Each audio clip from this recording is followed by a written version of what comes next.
very, very good morning to one and all here, honorable guests, esteemed colleagues, and participants of this Cyber Physical Systems Summit. On behalf of the Department of Science and Technology and on behalf of Frontier and Futuristic Technologies Division, and further on behalf of NMICPS, the National Mission on Interdisciplinary Cyber Physical Systems, I extend a very warm welcome to all of you for this CPS Summit. It's difficult to speak again, so I speak CPS for Cyber Physical Systems. This is being organized as a part of the India Mobile Congress 2024. This summit brings together some of the most brightest minds from academia, industry, and government to discuss how CPS are transforming industries and driving innovation in India. We are really, really proud today to host this event under the leadership of DST, showcasing the incredible advancements that India is making in frontier and futuristic technologies, especially in cyber physical systems. I would also like to express my gratitude to all our partners and collaborators for their contributions to making this event possible. Together, I'm sure we are going to build a future where technology and society converge for greater good of all. Coming to the agenda of the summit, the primary goal today is to explore how CPS technologies are shaping the future of key sectors such as manufacturing, healthcare, smart cities, and autonomous systems. We aim to engage in productive discussions that will help us leverage CPS technologies to meet national priorities and tackle global challenges. Through this summit, we will hear from our distinguished speakers who will offer their insights on latest advancements in areas like Open RAN, Open Radio Access Network, cyber security. We have Dr. Bhalla to speak about that, and large language models, which is being dealt with one of the most ambitious project recently being taken up under NMICPS. It is called Bharat Gen project, which is run by a consortia again led by Professor Ganesh Ramakrishnan, present here, along with other consortia members, and they'll be telling us more about the project and where it will lead our country to. At today's summit, again, we will be highlighting the achievements under NMICPS till date. Let me just also inform the audience that NMICPS was a mission which was launched in December 2018 for a period of 9 years with a total outlay of rupees 3,660 crores. The mission has already completed almost 6 years now, and it is to run till December 2027. With this, there have been 25 technology innovation hubs that have been set up under the mission. The mission has been, given certain targets and deliverables which are being met with by all our 25 technology innovation hubs. And these success stories would also be discussed through a panel discussion which consists again of our leading project directors, that is, of our 25 hubs. So some project directors are here who have joined us. I would express my gratitude again to all of them, and we would have a panel discussion to understand more about what has been the progress of India in the cyber physical systems and how we are looking at the global scenario, how we are competing with the global markets in areas of the technologies developed under the CPS mission. Our first session today would focus on the vast potential of Open Radio Access Network. I'm happy to see, and I thank again Dr. Kiran Kuchi, who's here. And we will be talking about the role of Open RAN in transforming communication infrastructure. This technology will be critical to India's leadership in 5G and beyond. So we are all geared up to take up 5G, as already mentioned by our Honorable Prime Minister in his inaugural address, and we are gearing up to further adopt standards for the 6G technology that is now going to come up. Next, we will be talking about cybersecurity. We all know cybersecurity remains a top priority in increasingly digitized world. Our session on cybersecurity will further discuss the latest advancement and strategies to mitigate cyber threats. The summit will also dive into the power of large language models, exploring their practical applications and the potential to revolutionize sectors like education, healthcare, and customer services. Just also to mention, we have a DST pavilion in the exhibition in hall number 3, and there are many of these technologies of CPS which are being showcased there, including a small demo of the Bharat Gen. Whatever work has been done in an initial 100 days has been, showcased in the exhibition. So please feel free to visit our exhibition as well. Further, as I already mentioned, towards the end, we will have the panel discussion. And the panel discussion would include our eminent experts to discuss the global scenario of CPS and its relevance to India's future. So with this, I think it would be, I would not be saying too much if I just mention that today's discussion will not only highlight the incredible potential of CPS technologies, but will also emphasize the importance of collaboration between academia, industry, and the government. By working together, I believe we can create a future where cyber-physical systems dive efficiently and they drive our efficiency, sustainability, and growth across multiple sectors. I once again thank each one of you for sparing your time and coming here. I encourage each one of you to please actively participate in this summit in all the sessions and explore how we can harness the power of CPS to achieve India's technological aspirations. Thank you so much. Thank you very much, Dr. Ekta ma'am, for such a clear and comprehensive briefing. Now, we start the session on cyber physical system with the first talk on vast potential of open radio access networks, ORAN, by Professor Kiran Kochi. It's my pleasure to introduce Professor Kiran Kochi, who is the professor at Department of Electrical Engineering in the Indian Institute of Technology, Hyderabad. He leads 5G advanced and 6G research and standards development efforts at 3GPP, that is Third Generation Partnership Program, a global body that develops cellular communication specifications. Professor Kochi is the author of more than 200 international patents, and he is the founder of Vixig Network Private Limited. I invite Professor Kochi on the dais, please, for his presentation. Thank you, sir. First of all, this topic of I really like the title. So something like unlimited potential of Open RAN. So actually, I will try to explain. This indeed is true in some sense. Why it is such a big deal. This so-called Open RAN concept, especially for countries like India, who are aspiring to,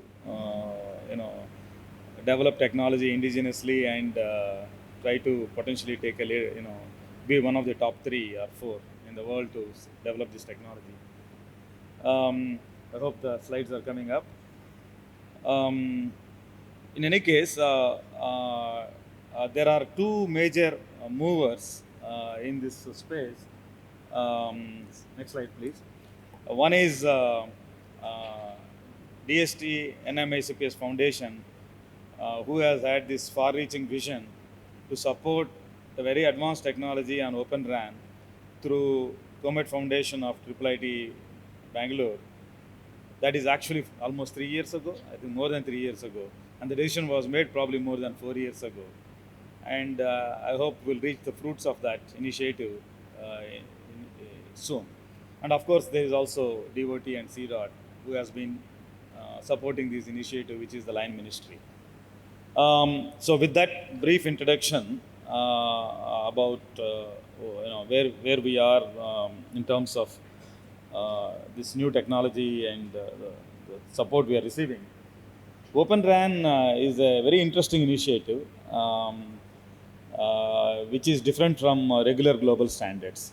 ITU and 3GPP are the global bodies that define cellular communication technologies and specifications which become standards. Uh, and uh, and usually for a long time, these standards are taken as a basis for telecommunications equipment suppliers, whether it is radio access or core or mobile phones, and develop products as per those specifications. That has been the traditional practice for a long time. And this practice has been still continues, but a major disruption came in the form of so-called open RAN. First, let us not be confused with open source and distinguish between open source and open RAN. This is not open source. Okay, open RAN is just a terminology, and I will describe what is open about it. Okay. In a radio communication system, especially the equipment that goes onto the cell tower, there is a whole bunch of equipment, and that equipment is usually designed and developed by a single manufacturer. Not only that equipment, but a group of base stations on a city level. A single manufacturer supplies the entire equipment, and the design is somewhat monolithic. That is, it's a single design, and people design the way they wish. Because of this practice, there are and coupled with the fact that there are only limited manufacturers that supply radio access equipment, you'll be surprised to know that there are no more than three dominant players or four, and maybe a fourth player for the entire world. The wireless communication, cellular wireless communication, is actually provided by just a handful of players. So, and that has led to a stagnation in the amount of innovation you can possibly carry out. For example, in the internet domain, you have routers, switches, software-defined networking. You have tens of players who supply equipment. There are open interfaces, do plug and play. Today, you take a USB cable, you put it in your laptop, it just works. They are open interfaces. So, in a telecommunication system, the various subsystems, it is broken into various subsystems, and subsystems have interfaces that are defined by a forum called Open RAN. Now, we have different vendors who can manufacture these subsystems very fast, time to market, and also at a lower cost. And you integrate these subsystems to form a telecommunication system, wireless communication system. And Open RAN facilitated through a set of standards. Next slide, please. This initiative is primarily it is an initiative by the United States. Open RAN Forum is initiated in the US, but of course the members there are members from all over the world, including India. We all have been contributing to this development of these specifications. For about 5 years or so, these specifications have been transformed into various products by different companies. And this being a new technology, there was a lot of skepticism to begin with, whether this is something that is even practical, feasible, and deployable at scale. As you will see in the rest of my presentation, we'll dispel these doubts in a more concrete manner because of the latest development that took place in the industry. Okay. So for those technically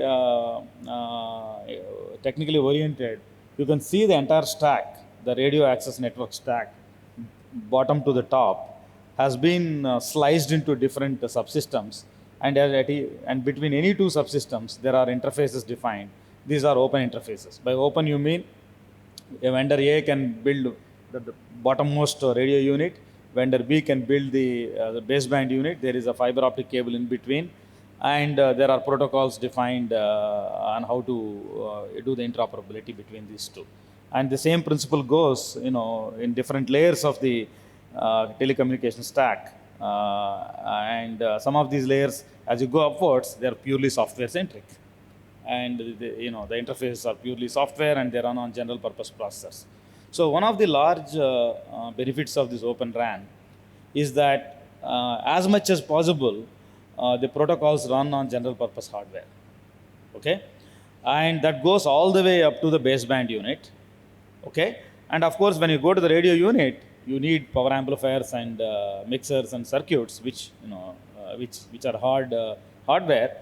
But even in the radio unit, there is some radio communications software and signal processing algorithms. They can be software defined. Okay, so as these are the whole communication system is moving towards highly software defined, software centric implementation with a high degree of hardware reusability. Next slide, please. So I mentioned that the potential for Open RAN, the title says it's unlimited, but actually it was quite limited, and it got stuck in a zone where it was not moving forward for about 5 years. Okay, this initiative is started about 2017 time frame. Now there is a major development recently. The United States operators, especially AT&T, the first one begin with, has actually transformed their entire existing nationwide 5G network into an Open RAN compliant network. So they asked their incumbent vendors to modify the system to be Open RAN compliant. They were able to do that, which was actually to begin with a closed system, but the opposite of Open RAN is a closed RAN. Closed RAN being a single vendor supplies all the subsystems. But they have figured out a way in which the closed RAN can be upgraded into Open RAN. At least their dominant vendors were able to software upgrade and get them Open RAN compliant. Okay, and as you read through the dense slide, it's not a small effort. It's almost a $14-15 billion contract over 5 years to transform the entire network into Open RAN. Now this has opened a new situation altogether. Okay, so there were Open RAN players before this announcement. There is Open RAN technology before this, and then it has led to a situation where there is a new Open RAN technology after this announcement. Why? So the existing network that was deployed uses a technology called massive MIMO.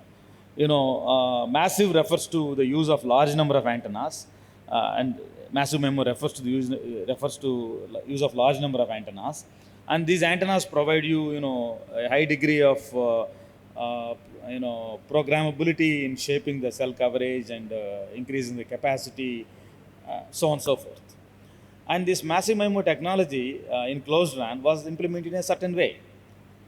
And then Open RAN was dealing with this massive MIMO technology in a very different way in the previous generations. So that led to a situation where a new specification has been developed in Open RAN just about 6 months ago, and the specifications are still being written, and the agreements have been made, where a new class of technology has been defined. I'll go through the details, which we are implementing. We have foreseen this. We have written a proposal to DST, NIMICPS Foundation through IIIT-B and Comet Foundation, and this new technology is being developed, well ahead of time, probably in time for this to enter the market with its advanced version of Open RAN. This opens the door for a vast potential. That is, subsystems can be developed by different players. Some new technology is being developed in the DST-led project, and then I'll give you a lay of the landscape in the subsequent slide. Next slide. Now, before we get into the practical aspects of developing and deploying this Open RAN technology at scale, there is a parallel development that has taken place in the International Telecommunication Union in a project called IMT 2030, also known as 6G. So what happened there? These standards, 5G is developed, deployed, it's over as far as the development is concerned, or nearly over. And there is Open RAN in between, and there is 6G. 6G refers to IMT 2030 technology. That means it will be available in the year 2030 as a specification, and the products compliant to 6G will appear, maybe a bit later. But of course, you can also have pre-6G products before 2030. Now, in ITU, a lot of deliberations took place. India made a substantial contribution in shaping the 6G vision. There is a vision document, there is a framework document that is published by ITU. In the vision document, on the right side, there is an India flag that shows interoperability. I will not talk about the whole 6G framework. That's the topic for a different, different time.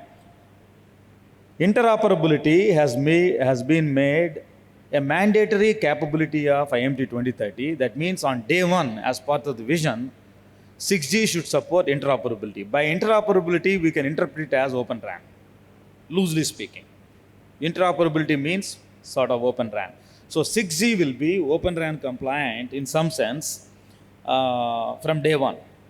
That means the 5G networks are, at least some of them are being upgraded to Open RAN compliant, and 6G will be Open RAN compliant. These two are the major development that take place. That means it gives you a vast and unlimited potential for this new technology for the next 20, 30 years. Next slide, please. So what is happening on the field? So I refer to DST funding this futuristic project, which is ongoing. Actually, I wanted to have a demo, but I was not allowed to bring the equipment downstairs till he's here. Please go to DST booth, and there is a Open RAN system in place. You can actually make a phone call, or rather equivalent of a phone call. I hope there is the backhaul in this room, but it is a live working system, and it's also becoming massive MIMO compliant. At least the software part is almost getting ready to be massive MIMO compliant. And there is a new technology called 32 transmit receive radio unit that's actually being developed as we speak, and soon you will see a physical prototype. Hopefully next IMC will actually have a demonstration of this, the most advanced, maybe one of the world's first demonstrations of 32TR Open RAN compliant radio that we will demonstrate by the time, within 12 months. So that's happening, which is an essential and a mandatory requirement for the new networks. This technology is essential and mandatory requirement, the massive MIMO Open RAN compliant new technology. Now, on the left side, interestingly, DOT has been doing their own work, which is the line ministry. And they also have actually issued a call for proposals to develop Open RAN compliant radio communication systems 2 years after DST has started this initiative, about 18 months ago. 18 months ago, DOT started this initiative. They have funded 6 companies, okay, through 2 consortia. And all these 6 companies are developing very actively Open RAN compliant 5G base stations. Okay, at the moment, actually this technology is compliant with the existing set of Open RAN specification called 7.2 A and B. Well, this is all technical, but that means they are compliant with the current Open RAN specifications. And with the new technology being developed in the DST project, which is compliant with the future Open RAN specifications that are going to be released in a month or 2, which are called ULPI compliant Open RAN specifications. I'll talk about what this ULPI means in the next subsequent slide. So we have a very interesting situation. On one hand, operators are moving in a certain direction. India has actually taken a bold initiative, both ministries. And I also want to tell you that very interestingly, National Telecommunication Union, NTIA, which is a branch of the United States government, they have issued a call for proposals to build exactly the left side and the right side only 6 months ago. So that means they're actually, I don't know, maybe 3 years behind in some sense in terms of public funding. And their funding is $420 million. There is a call for proposals issued, closed, and they are going to issue the grants. $400 million to do the left side and the right side. Of course, we are doing this with a fraction, maybe a 10%, less than 10% of that budget, with 6 companies, at least 6 companies plus Comet Foundation working on this technology. Next slide, please. Let's move to the next slide, please. Okay, so those who have not had the chance to see this demonstration in live, because I couldn't quite arrange this. This is the network that is deployed in several places. There are 2 sites, live sites in IIT Hyderabad campus. There is one in CDOT Bangalore. There is one in CDOT Delhi Mehrauli. There is one in Ambala. This is the current CDOT initiative. The radios and the Open RAN. This is the live equipment, and it is at a TRL 7.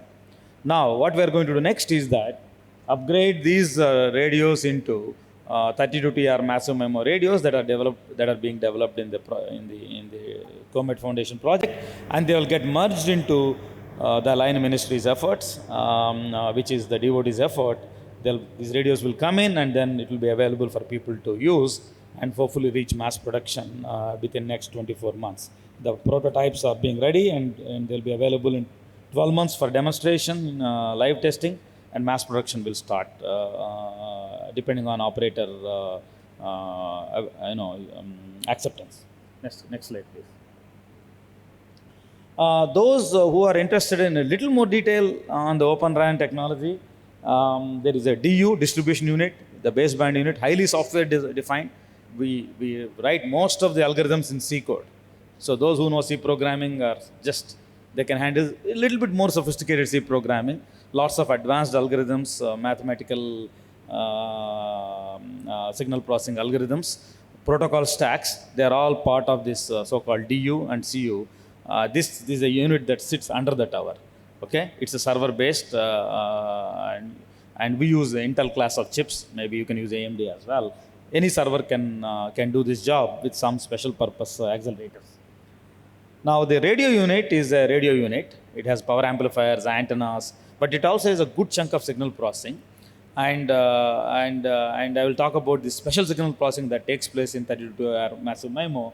And then we have the upper portion, which is purely protocols.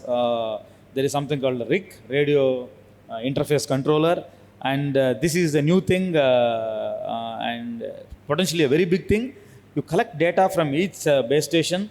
The radio parameters are captured at possibly millisecond granularity or tens of milliseconds. Feed this to a server, and the server does all kinds of number crunching and possibly run clever algorithms, including man-made and machine algorithms, and you can optimize the network. Things like we change the coverage, change the beams, turn the site off, on, whatever it is. There's a lot of innovation that's taking place in a place called RIC, and that's an Open RAN interface. ORAN defined interfaces are available, and in fact there is also open source algorithms available, frameworks are available, and a lot of software innovation can take place in the domain above DU and radio. DU and radio is a hard communication algorithms, and then the upper layers are protocol centric. We have this 4TR, 4 transmit receive operational, 8TR, 8 transmit receive operational today, and 32 transmit receive is coming up very soon. Okay, next slide, please. Okay, so this ULPI is a very intense term called uplink performance improvement for massive MIMO. What does this really mean? Let's go to the next slide. Okay, there's a lot of text. So what it really means is that the radio has 32 RF transceivers. Each transceiver is connected to maybe an antenna subarray, maybe 4 elements or something. Totally, there are about 192 antenna elements arranged in a 2-dimensional grid, and the receiver has 32 channels. Now, one of the challenges in this advanced radio is you have to do a lot of signal processing to combine all the received signals in a very efficient manner at microsecond time scale, not even millisecond time scale, and combine these signals into detectable signals. Okay, there is a function called equalization that has to be performed inside the radio. Historically, this equalization function was in the distribution unit, which was residing in a server, but the new Open RAN standard mandates this equalizer to be placed in the radio for various reasons we can discuss offline, and it is essential to do that. And it's highly non-trivial and actually quite complex to implement this signal processing function inside the radio. So this ULPI technology is very unique, and very few people have grips on this technology. This is something we have solved, and it's being developed in the project. Next slide, please. Yeah, we can move to the next slide. So, those who are very deep into this technology, we can give you some performance numbers. I'll spend no more than 10 seconds on this. Next slide, please. This is the antenna array. The crosses stand for cross-polarized antenna element. That is the grid. There are 192 elements, 32 ports coming out. And then next slide, please. This is the y-axis is it's a CDF of the spectrum efficiency in a cellular network. We mimicked all the functions of the cellular network, almost all the functions, including radio, baseband, protocol, network, users, speeds, and we calculated the performance of this network through very intensive computer simulation. And the rightmost curve gives you, zero point 0.1 bits per second per user. There are 10 users. It gives you 1 bit per second per hertz minimum. Whereas the leftmost doesn't give you any guarantees if you don't use the ULPI technology. What it really means is that for users who find the weakest signal, this ULPI technology transforms into a strong signal. You can just kind of see like that. Whereas the traditional networks can't do that. I'm talking about the weakest signal. Of course, there is a significant improvement in the average performance. In terms of the data rates, the call drops, there is significant improvement when you use this ULPI technology. Okay, let's move on, please. Okay, so in summary, Open RAN gives you a very high potential. If you are a telecommunications engineer, I would actually recommend you to actually get into this Open RAN bandwagon. Whether you're a software engineer, protocol engineer, hardware engineer, that's for students. If you're in industry, Open RAN cannot be avoided. It's a thing that's coming. It's out there, and we have projects funded by the ministries. Thankfully, it's one of the few occasions where we are actually at the forefront of this cutting-edge technology, probably really leading the race here. And I really sincerely hope that next year we will have ULPI demonstrations taking place at IMC, which are actually near commercial grade that can get into the networks. I'm happy to say that we are on track to commercialize Open RAN based technologies today. They are at TRL 7, but I think ULPI based technologies will come out very soon, and this augurs well for the entire community. Thank you. I'll be happy to take some questions. Thank you, Professor Kochi, for a very enlightening talk on ORAN. I wanted to know, the basic question which came to my mind was that, how's the security of the whole thing? Because when the components are loosely connected and different manufacturers are manufacturing it, right? Maybe to a standard, Of course, we've handled performance through ULPI, which was also a question in my mind. But, how do we handle the security part in ORAN? Because that's very important for the future networks. Yeah. So we have this framework in India. There are cyber security and security norms defined for telecommunications. There is a whole group and there are recommendations, specifications, all these aspects are defined. I can't remember the name of the NCA. There is a cyber security compliance that's required for a product to be eligible and to be deployed in India. So all telecommunication products have to be certified. Okay, and without that certification, you can't really deploy these products. And those certifications, those instructions are very clear on what cyber security norms have to be followed. Whether it is CU, DU, radio, core, server, your IT infrastructure, they have been laid down. So all I can say is that the norms are there to protect security of the telecom infrastructure.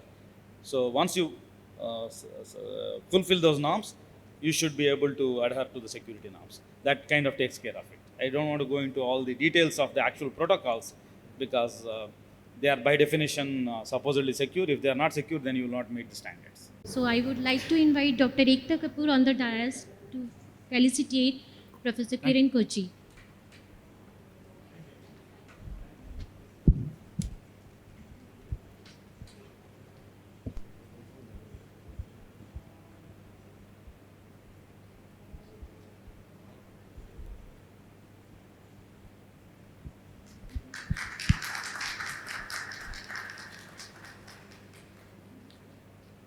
Thank you very much, Professor Kochi, for the enlightening address. I request the audience to kindly visit our stall number 3, hall number 3 for Open RAN demo live there.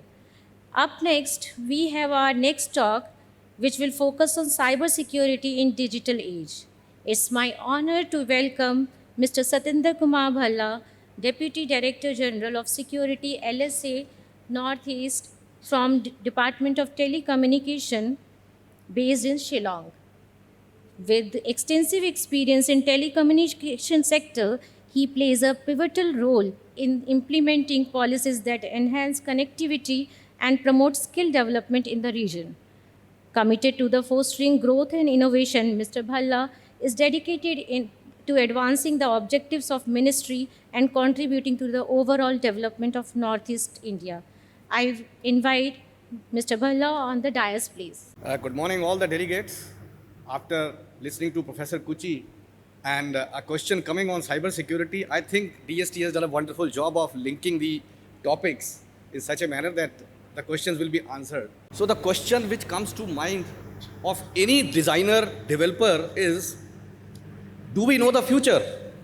We all have heard that if we are not able to define a problem, can we solve it? So that is where we need to start building up our discussions so that we can see that what is future. In fact, it is very easy to say future is here. So whatever happens is that future, or it is the future which we have planned to achieve for the human good. So this is where I'll try to dwell deeper into this particular subject. So let's have a look at the statistics released by IMF. If you just have a look at this, there are 2 points which I would like all of you to focus on. The first is non-malicious and the second is malicious. Just straight away we can infer that malicious is exorbitantly higher than non-malicious. Second thing, if we notice here is 2.5 billion US dollars is the loss, and it is predicted to grow to $10.5 trillion by 2025. Now, why I am making this statement here, I am sure all of you have heard that India is gearing up to be a 7 trillion economy by 2030. And this loss itself is more than that, the worldwide loss. So the question here is, were we not knowing how to control the future or how to manage the future? Number one, because these losses are exorbitant. The second, which we all have to dig deeper into our abilities, is that can we learn from the past and do something for future? And just take note of this, that this is a financial loss. We are not taking note of the mental, emotional, and the lives lost. Because even if it's a cyber physical system or an operational technology, if anything wrong happens, there is a possibility of loss to human lives also. So that is not included in this financial loss. So now we need to see that how best we can move forward to manage this future. Now the sectoral priorities are different. When we talk about cyber security, the information technology will focus on data privacy, data breaches, nothing more than that. That's a primary objective of information technology. Operations technology will focus on the reliability of the system so that whatever we are designing, it should continue to work. If we talk about cyber physical systems, there comes certain damages to our society also, human lives also, because the machines are there which are being managed. But when we talk about human cyber physical systems, where the whole world is progressing towards this HCPS, where humans will interact with machines and computation in an interconnected manner, in a collaborative manner, with focus on sustainable development goals. This is where we have to see that these priorities will decide the contours of cyber security, which we all have to understand. Now just have a look at this diagram. You can see here multiple keys and a big key. And there is a door to future, and there are many doors. Now, the point which we all have to understand here is cyber security is not a single golden key which can unlock the future. Cyber security is a combination of n number of keys, specially designed to plug certain gaps, loopholes. In fact, it is adjective is that we are trying to unlock the future. But in fact, cyber security is plugging or locking those areas which are vulnerable, can be exploited by the bad actors. So that is where we have to understand which of our techniques, whether it is identification of assets, whether it is our defense mechanisms, whether it is detection of what anomalies or incidents have happened, and how we are going to manage all those. I'm not getting into those details of technicalities of cyber security, but the fact is cyber security has so many domains, and each domain requires expertise. No single person can manage cyber security. So there are trades, there are professions, each will be focusing on a particular aspect of cyber security. Just have a look at this. I just talked in the beginning that future, if cannot be defined, the problem if cannot be defined, it is very difficult to manage. Fortunately, we human beings learn from our past. And that is where we can see here that today we are into the industry 4.0 revolution, society 4.0 revolution, and we are heading towards industry 5.0 and society 5.0. So what is the society 5.0? It is about humans, cyber physical systems getting integrated to deliver the best for the society while giving focus on sustainable development goals. How it is achieved? You can just have a look here. Society 5.0, just have a look. So many technologies are being leveraged by society 5.0. You can see here AR, MR, big data, IoT, artificial intelligence, robotics, drones, sensors, 3D print, PKI, sharing. I'm sure many of you will be knowing or having fair idea about these terminologies. We'll not get into those. But the point here which I'm trying to make here is that society 5.0 and industry 5.0 is encompassing so many technologies, and each requires expertise from cyber security as well as functionality perspective, safety perspective. And if you see here, it will encompass all these sectors, whether it is civic tech, job tech, legal tech, food tech, you name it. It is covering everything. And there are 17 the development goals which SDGs we all have to achieve. In fact, in a recent discussion, ITU team pointed out that the progress made in achieving SDGs by 2030 is not more than 10 to 15%. And the time left is so short. How quickly we can move forward. Now just have a look at this slide also. Scientists create a unique device to record human dreams. That's a Japanese statement, recent statement. Now when we talk about human cyber physical systems, and if this kind of technology is mature enough, you can see that we are still talk about privacy. And here, the privacy is not in just computers, it is being taken away from my brain also. I can't even sleep comfortably because I don't know what kind of technologies will be taking away inside my head. So the point here is, the second thing, first human receives implant from Neuralink. So that is the kind of depth which is happening in technological advancements. So if this can happen, although whatever is being done, it is for the good of society. But you know, all the technologies are double-edged swords. You enjoy, you use it for a particular purpose, it gives you happiness. If you use it for something else, it can create havoc in the society. Another last year's research from McAfee. What it says, AI goes dating. The point to be focused here is 60% of adults were unable to tell the difference between a love letter written by an AI tool chat GPT and one written by a human being. So that means the success or the accuracy of AI-based system is now in fact surpassing human imagination.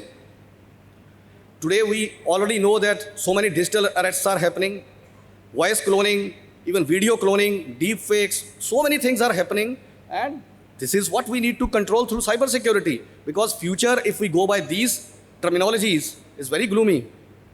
So how to do? Another thing, recent news, MIT research.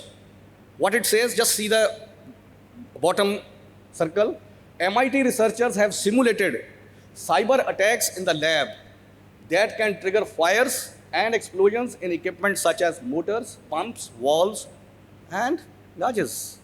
So we can see here, it is a reality. We just, you can have a news item from Israel, the pagers getting, so this is a reality. This could definitely happen. The only thing is people don't disclose. Only when it is actually required, they will deploy those, you can say, tactics. So this is the future which we all have to manage. But how to do that? Just have a look at this. Is cryptography safe?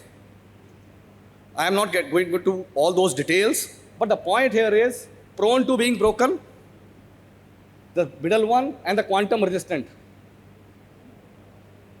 Even the deep neural networks face a threat from the quantum computing, the capability of quantum computing. As of now, it's a gray area for us. We can't get into those deep neural networks, but now this promotes harvest now, decrypt later.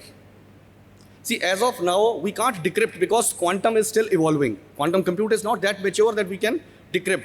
But what adversaries have started doing, what political adversaries, because of the politics, the adversaries have started capturing all the data which is encrypted. And they are very sure that in years to come, they'll be able to decrypt it. All our military secrets, all our health research data, even if it is encrypted, they are happy to take it, pay enough amount so that in next 2-3 years, they'll be able to decrypt it. So that is the kind of potential. An interesting thing is, on 21st February 2024, US and Apple announced PQ3. They say that we want to make our Apple iPhones quantum resistant, quantum safe. So that is what they are trying to do. And US-India announced over $2 million grant for AI and quantum technology research projects. So let us come to what are the strategies to manage this. So in USA, they have segregated their critical infrastructure into 16 categories.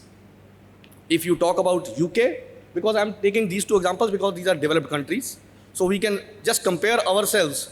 Now USA calls it as critical infrastructure. UK also calls it as national critical infrastructure. But we call it as CII, critical information infrastructure. That is the basic difference. And we have just 7 sectors. Now these 7 sectors do encompass all the other sectors which you can see here. So government, BFSI, transport, health, power and energy, strategic and public enterprises, and telecommunications. So this means if we just see 7 sectors, practically it will take care of whether you divide it into 16 or you divide it into UK-like pattern, it is possible to manage with 7 also. So quickly have a look what a UK portal has to say about the threats to cyber critical infrastructure, the threats. You can just see cyber attacks impact cyber physical systems. That's a recent news. Public Wi-Fi terror message caused by unauthorized change. TFL admits some customer data breach. So you can see here cyber crime critical infrastructure. At the top you can see here. So this means the damage can be in financial terms or it could be in a cyber crime related thing where humans can get affected by those adversaries or bad actors. Hacking and port of kind of website hit by DDoS attack. So I'll not get into those details. Our focus is to see the strategies, how other countries and our country is attempting. So just see, National Cyber Security Center warns of enduring and significant threats to UKs, and they are coming up with what? Cyber Security and Resilience Bill. Okay, they are in the process of coming up with this bill. If we talk about European Union has already enacted Cyber Resilience Act. So coming back to the question which arose in the previous session, you can just have a look. The European Union has said that all the products, they are into two segments, buckets, 90% self-certification default category.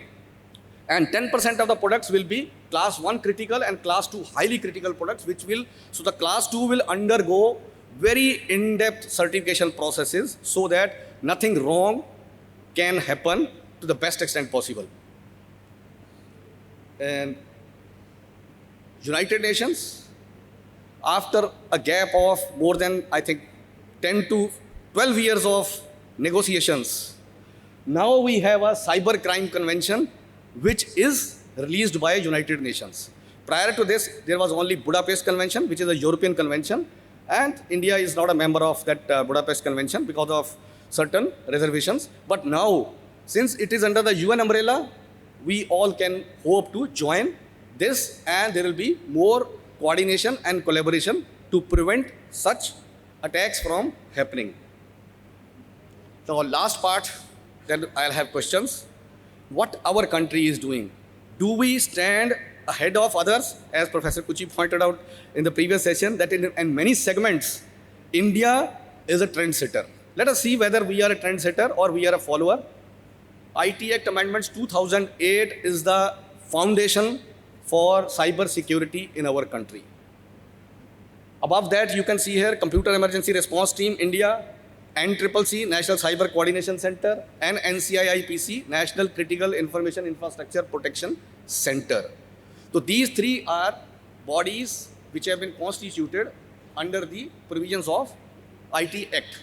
Now above that, in the last 2013 onwards, we have cloud service providers empaneled by Government of India, which is an assurance that our data through the clouds can be secured.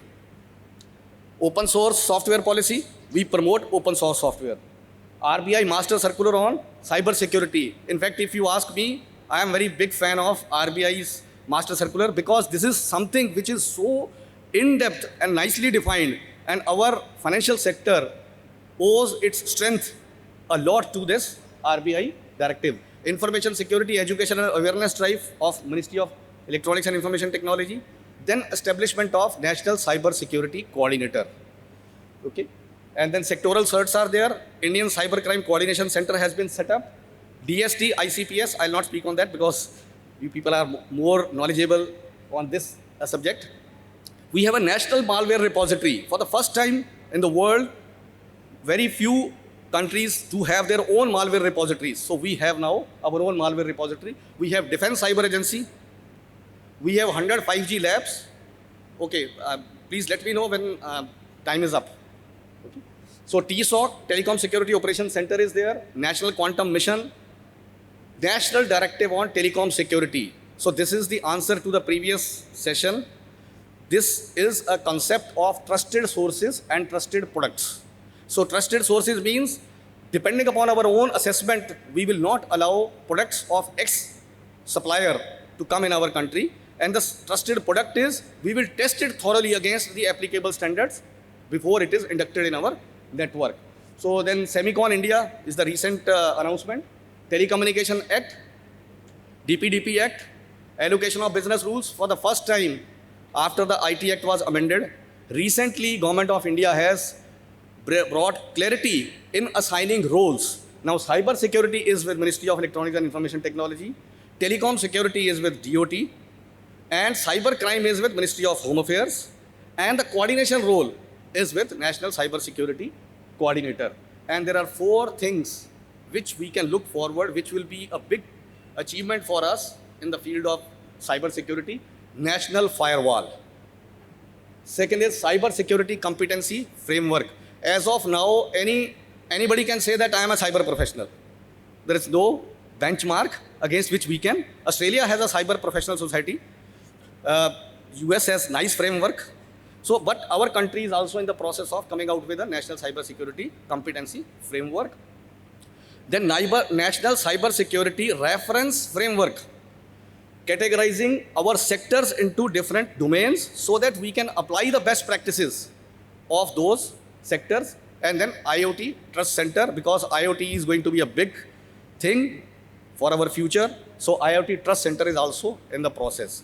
So with this, I'll conclude and I'll be happy to take questions from your side. Hello, sir. Yep. Could you please share some more light on the National Firewall and National Marvel Repository? Okay. Is it similar to the National Vulnerability Database of the Department of Defense? Not that level. See, vulnerability is a different thing. And when we talk about malware repository, it is basically having signatures compiled within India. We do our own sandbox analysis of all the malwares. And against those, see, at present, what happens is, if you are suspecting that your file is having some malware, what we do? We go to some portal and upload our file, and then we see that. So the moment you upload on an international portal to see that your file is corrupted or not, what happens? Your sensitive information is also gone with that particular provider. So once we have our own national malware repository, our people can upload their files to scan within our country so that there is no possibility of breach or leakage of our sensitive information to outside antivirus providers or signature analysis softwares. So that is the thing. And sir, the firewall, National Firewall? Okay. National firewall is a concept. For example, today there are terrorist-related lot of content on the site, radicalization. Number two, there is child pornography, and there is very other anti-national kind of contents. If you are able to recall, in 2020, Government of India was the first in the whole world where we started blocking mobile apps. That was the first of its kind in the whole world.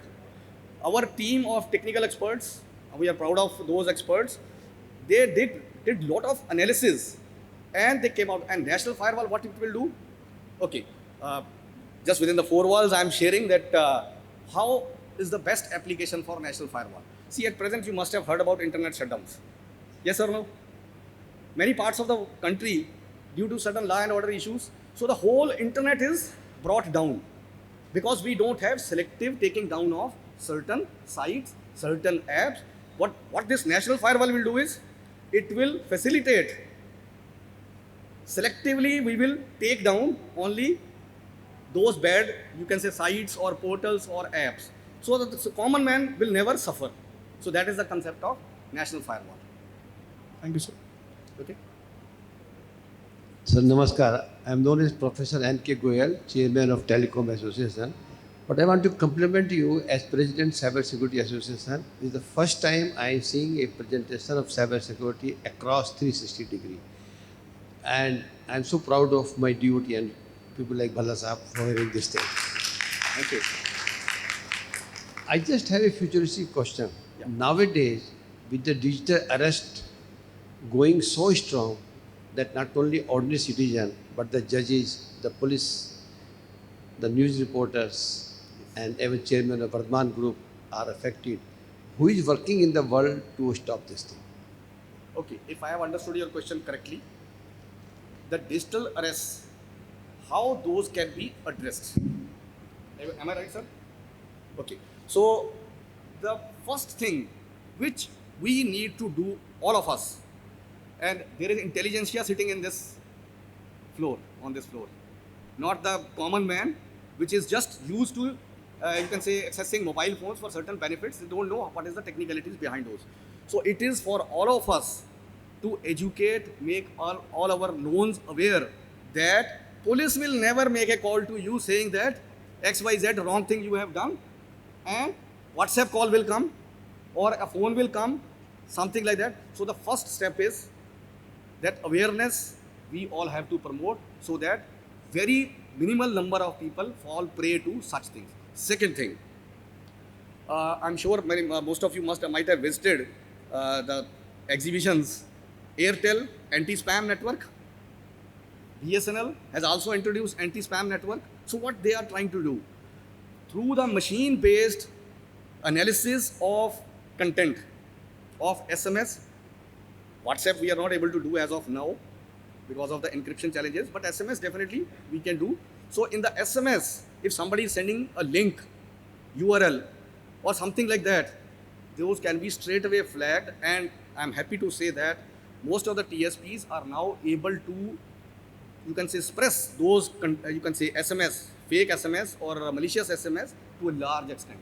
But still, there are many challenges. The biggest challenge is the privacy part.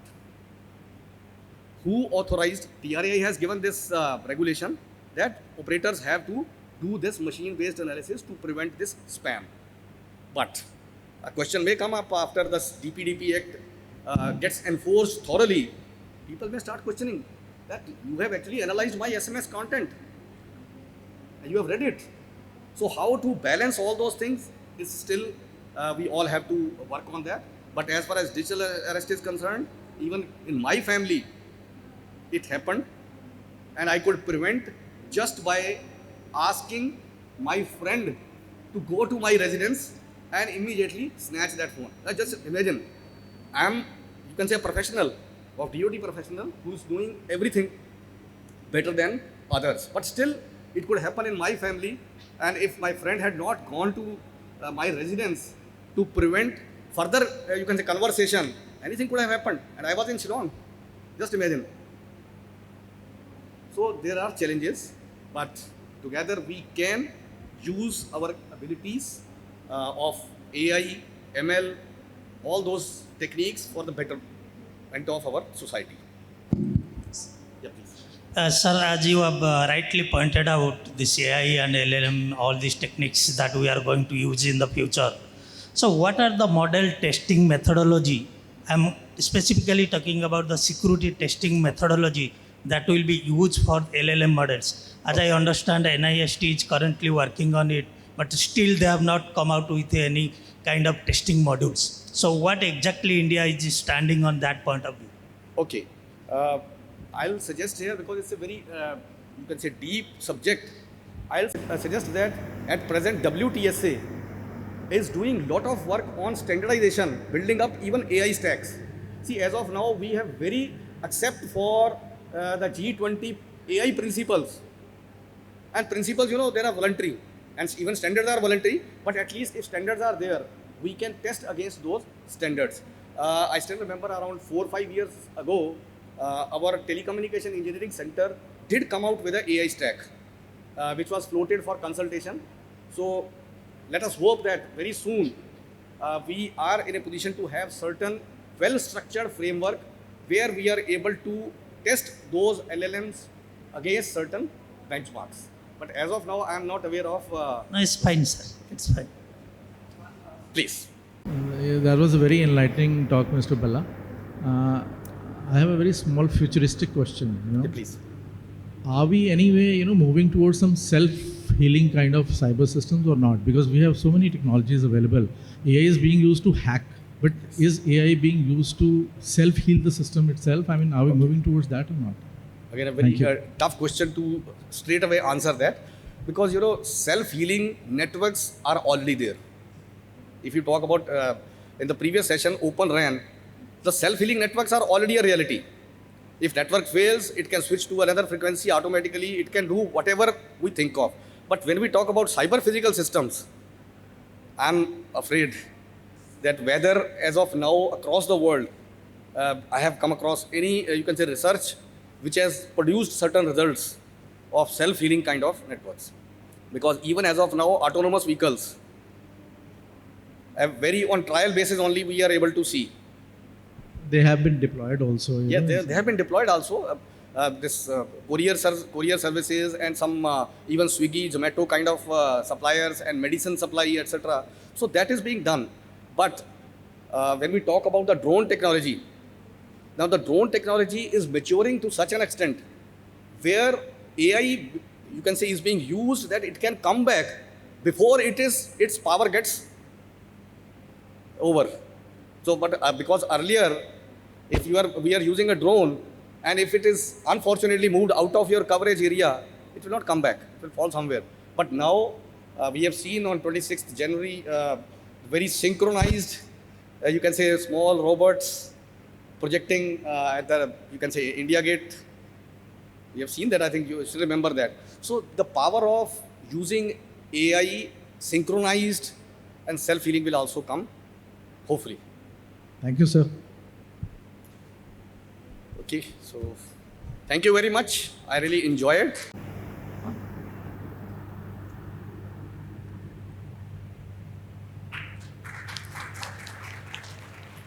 Thanks a lot, Mr. Bhalla, for a wonderful session on cybersecurity and related threats. Ladies and gentlemen, now our next feature talk focuses on transformative potential of large language model, that is LLMs, by Professor Ganesh Ramakrishnan, IIT Bombay. I want to introduce him. He is currently serving as Bank of Baroda Chair Professor in Digital Entrepreneurship at IIT Bombay's Department of Computer Science and Engineering. His research focuses on large language model, generative AI, and AI and ML applications in resource-constrained environment. He heads initiative at Bharat Gen, funded by National Mission on Interdisciplinary Cyber Physical Systems. So I would like to call the Bharat Gen team and Professor Ganesh Ramakrishnan on the dais, please. Thank you again for this opportunity. The Bharat Gen consortium that you just saw is actually quite representative of what we want to do for Bharat, integrate the technological prowess that we have seen, the capability, and very importantly, our cultural diversity, data sets, and the applications that are actually calling for AI integration. May I have the slides? So as the slides are being brought out, the initiative began almost a year back, the setting of the consortium, and we are very grateful to the Department of Science and Technology, specifically NMICPS, for looking at the request very favorably. Our request to actually get this initiative funded was also based on a lot of industrial demand. So I am presenting this on behalf of the entire Bharat Gen team. The flow of the talk will be why, what, and then we delve into the how aspect by presenting before you some very, very fundamental work we have done, amounting to some launches. So this is speech, text, and some applications domain which also involve vision. As I pointed out, the idea here is to leverage public-private partnerships, interest from academia, industry, and government, execute the entire initiative professionally, and make sure that there is AI for all. The faculty members you saw here, we have Professor Madhu, Professor Rohit Saluja, Dr. Ravi Kiran, Professor Arnab Bhattacharya, Professor Maunendra, Professor Aditya Maheshwari, who are all on the stage just now. So let me do AI, let AI do some of the talking here. Okay. So what we'll do is we'll have this short video where we'll have a prelude into what Bharat Gen stands for and a kind of a recap of the same with some elaboration through Gen AI. May I have the video, please? So this is where we begin with our demos. Bharat जेन एक परिवर्तनकारी ecosystem है। भारत जेन का उद्देश्य multilingual, multimodal, generative AI model तैयार करना है जो भारत के संदर्भ में उपयुक्त हों। भारत जेन की सफलता के लिए भारतीय डेटा का होना आवश्यक है। इसी दिशा में भारत डेटा सागर भारतीय संदर्भ में डेटा संग्रहण की एक महत्वपूर्ण भूमिका निभा रहा है। जैसे अनेक धाराएं सागर में मिलती हैं, वैसे ही भारतीय ज्ञान परंपरा और भारतीय डेटा सेट मिलकर भारत जेन को मजबूती देगी। हम सभी संस्थाओं को भारत डेटा सागर में योगदान करने के लिए और भारत जेन के मॉडल्स का लाभ उठाने के लिए आमंत्रित करते हैं। अभी आप देखेंगे output of our Gen AI system. Bharat Gen, Bharat का अपना मॉडल, भारत के जन जन के लिए। टेक्स्ट टू स्पीच था ये। अभी स्टाइल ट्रांसफर। भारत जेन एक परिवर्तनकारी परिसंस्था है। इसमें एक वाणी से उसी वाणी में दूसरा टेक्स्ट। भारत जेन एक परिवर्तनकारी परिसंस्था है। इसमें भारत की 22 मुख्य भाषा तथा बोलियां अंतर्भूत होंगी। Bengali accent and Hindi. इस वाक्य को मेरी आवाज में सुने।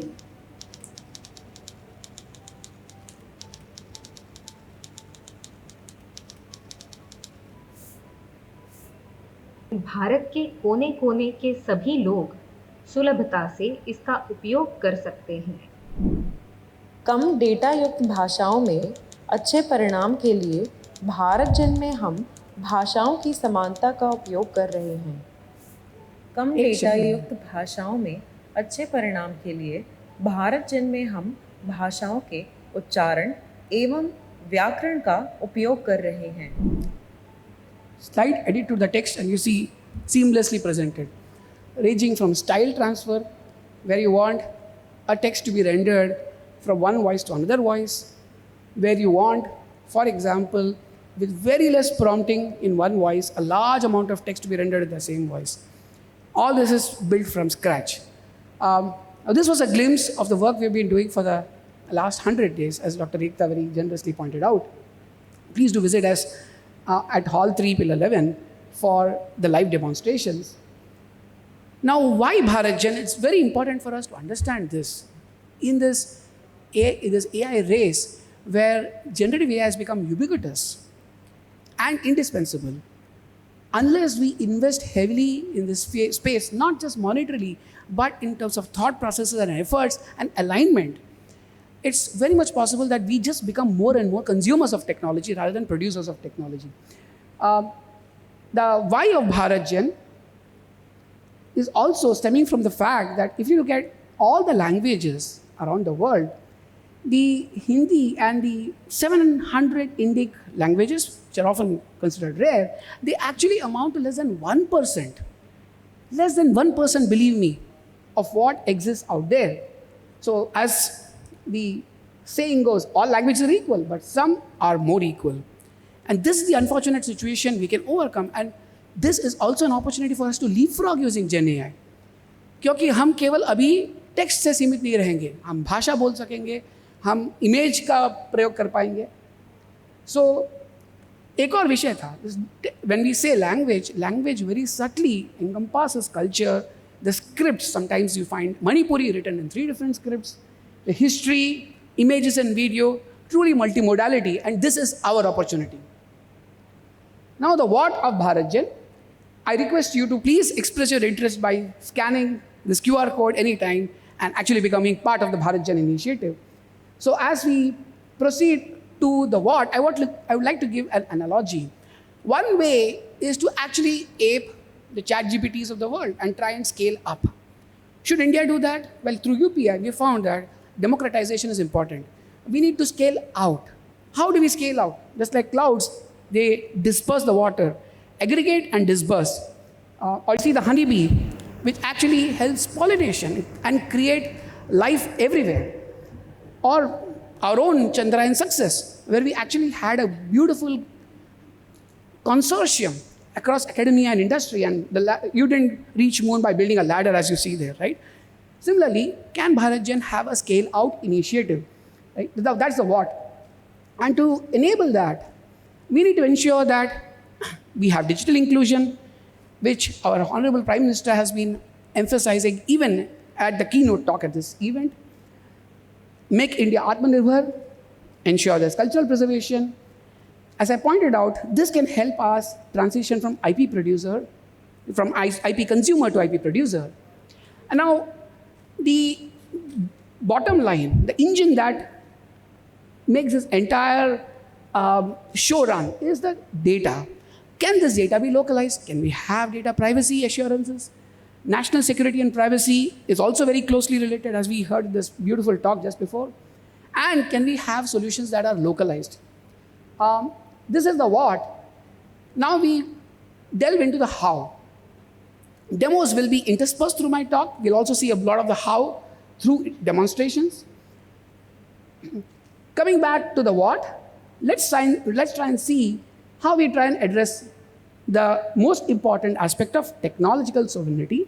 This is by nurturing an ecosystem where industry, startups, research institutions can come together. We already saw an example of the consortium right up front, but there are a lot of industries who are also with us. Build solutions across domains. So that's digital inclusion. Build solutions laterally, but that's not possible unless we share recipes, unless knowledge sharing is by design and not in retrospect.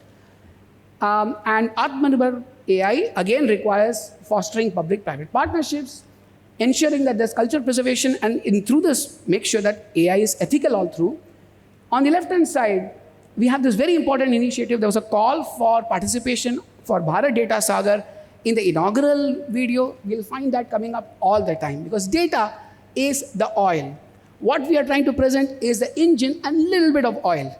But all of us put together will make the engine stronger, get more oil, and actually have all these beautiful public transport vehicles flying to carry entire India's mass, right, to the destination.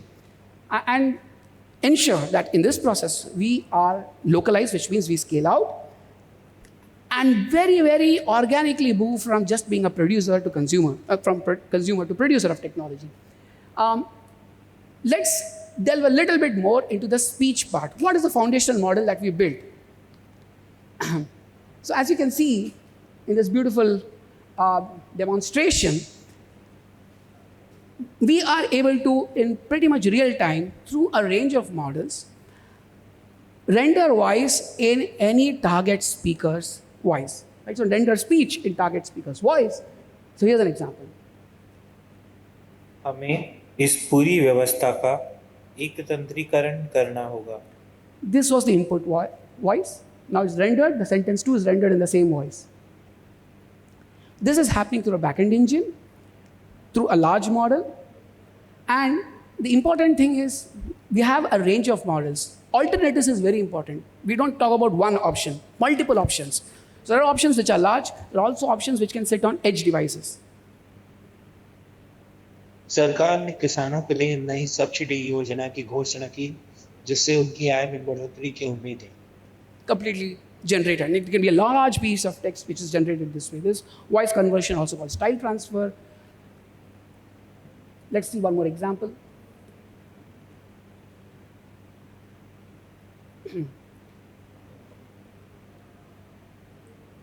हमें इस पूरी व्यवस्था का एकत्रीकरण करना होगा. Now, in this entire process, as I pointed out, all you need is a small sample. This is called one-shot learning. There are also ways we can do zero-shot learning. In fact, we can fine-tune the model for a person's voice and make the model lighter. Let's have this example. You could also edit voice. So in the case of editing voice, let's say in audio dubbing, video dubbing case, you want to make a small edit to a very large rendered speech. So here see, this is a small piece of text.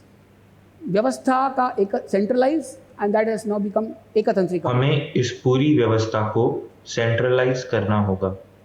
The only change is ekatantrikaran instead of centralize. And you again find these are subtler tasks. The voice gets rendered very seamlessly. हमें इस पूरी व्यवस्था का एकत्रीकरण करना होगा.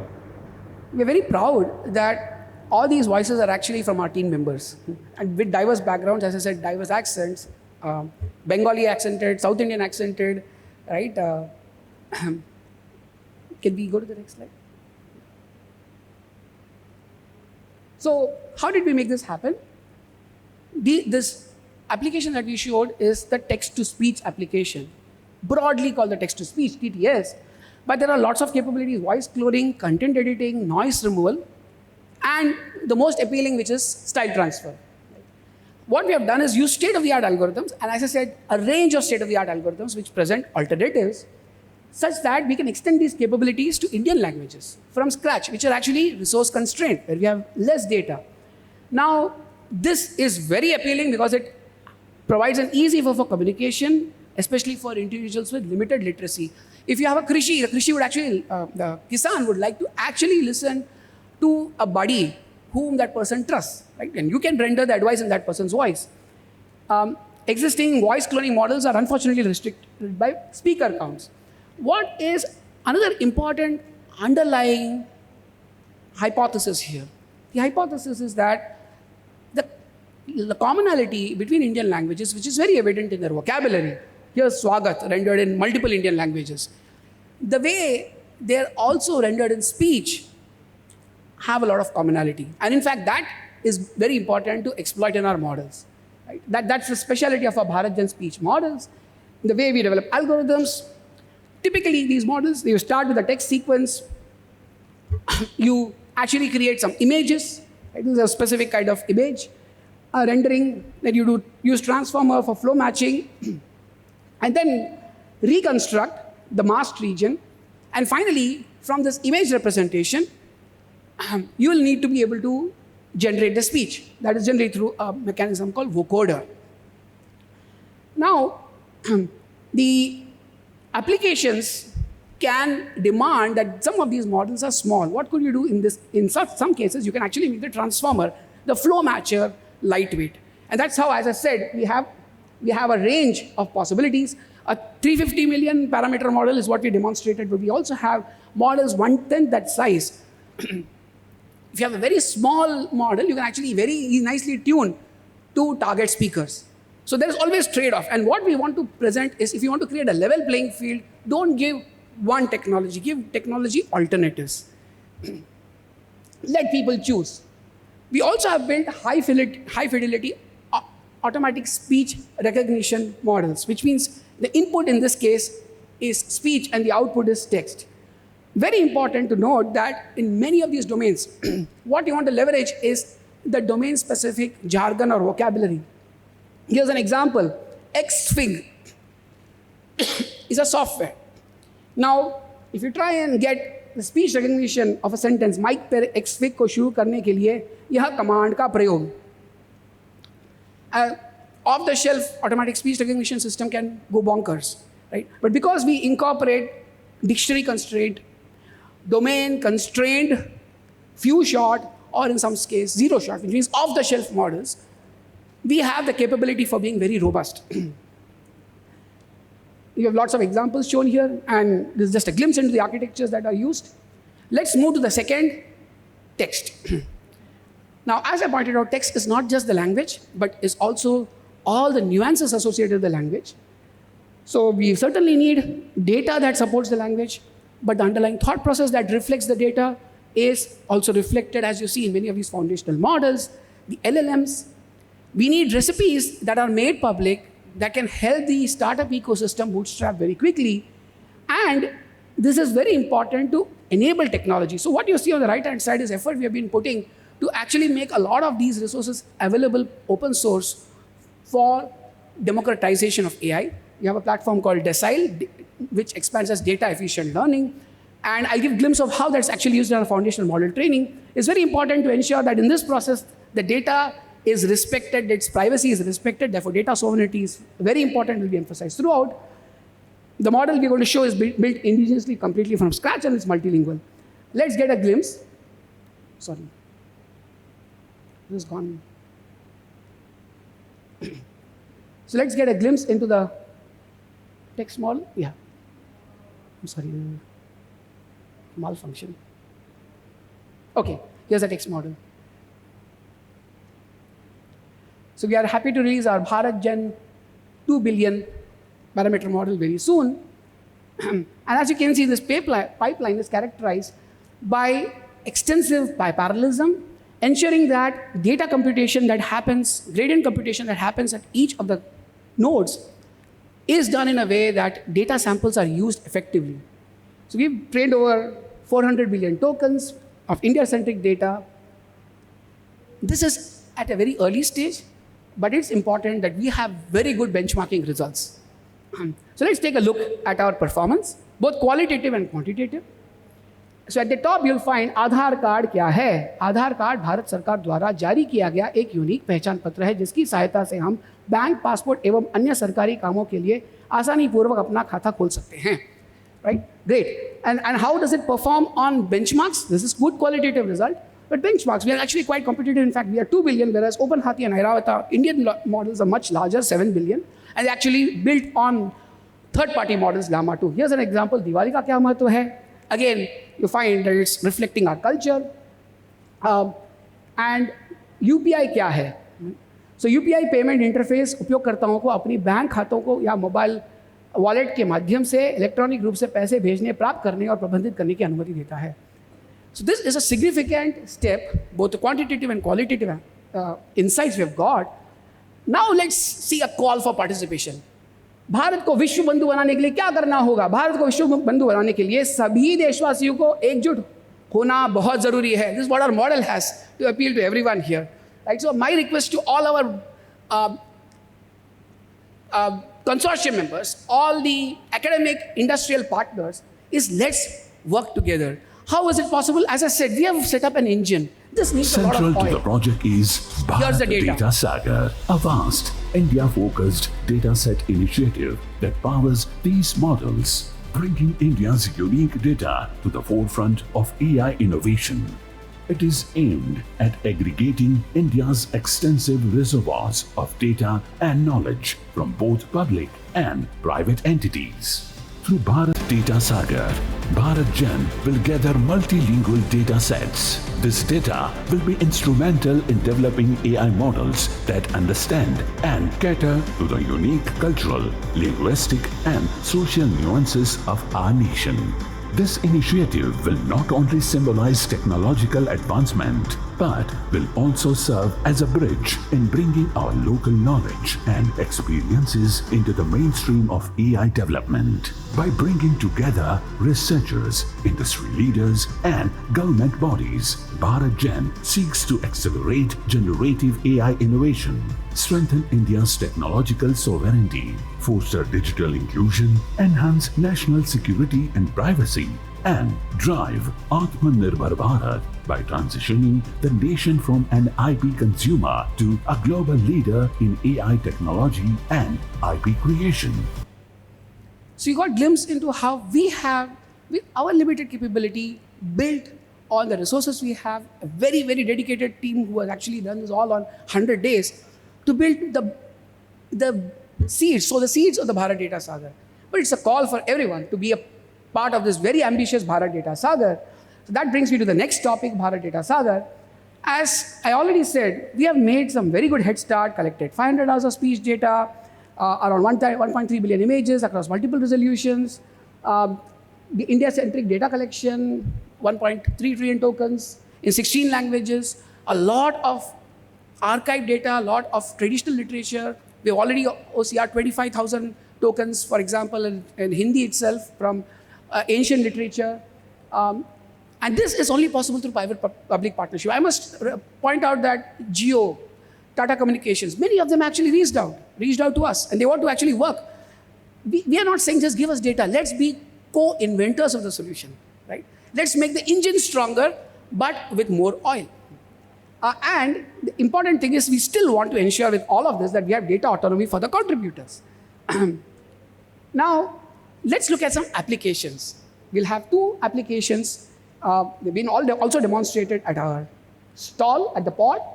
So here's an example where we have a GenAI farmer chatbot. Now, a farmer in India would like very high fidelity, very precise response. And the model should actually be able to capture the farmer's context through a conversation. That's what we realized. Thankfully, because of NMICPS already having invested in the TIH IoT, we got a head start through ICAR and many other entities. We've been working very closely with them. The farmer perspective was very nicely captured because of that, and we'll also show some qualitative and quantitative results. So the query here you see is Aap Maharashtra. There's a query from the farmer, and here आप महाराष्ट्र के किस मौसम में प्याज का फसल बोने की योजना बना रहे हैं? You see, the system is asking some very precise query to a farmer based on the farmer's intent.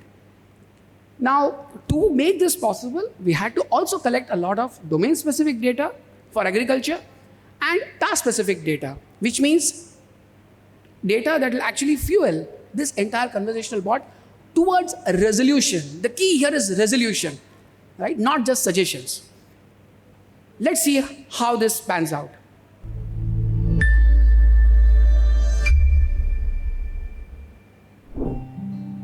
पिताजी, आप चिंतित लग रहे हैं। खेती के कुछ प्रश्न है बेटा। पापा, कृषि साथी है ना? ये क्या है? ये आपका एआई मित्र है जो आपकी खेती की स्थिति समझकर उचित समाधान देगा। मैं मोबाइल में कैसे लिखूं? मुझे इतना तो नहीं आता। पापा, आप इसे बोलकर भी अपना प्रश्न पूछ सकते हैं। पूछिए।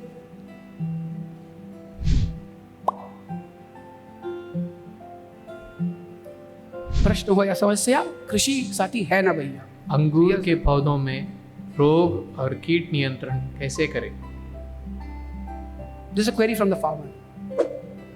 आपका अंगूर का बाग वर्तमान में किस अवस्था में है?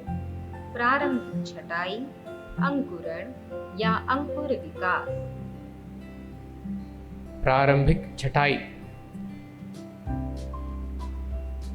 So see a conversation happen. आप अंगूर कहाँ उगा रहे हैं? महाराष्ट्र। आप किस मौसम में अंगूर उगा रहे हैं और आप किस किस्म के अंगूर लगा रहे हैं? सर्दी और Thompson seedless.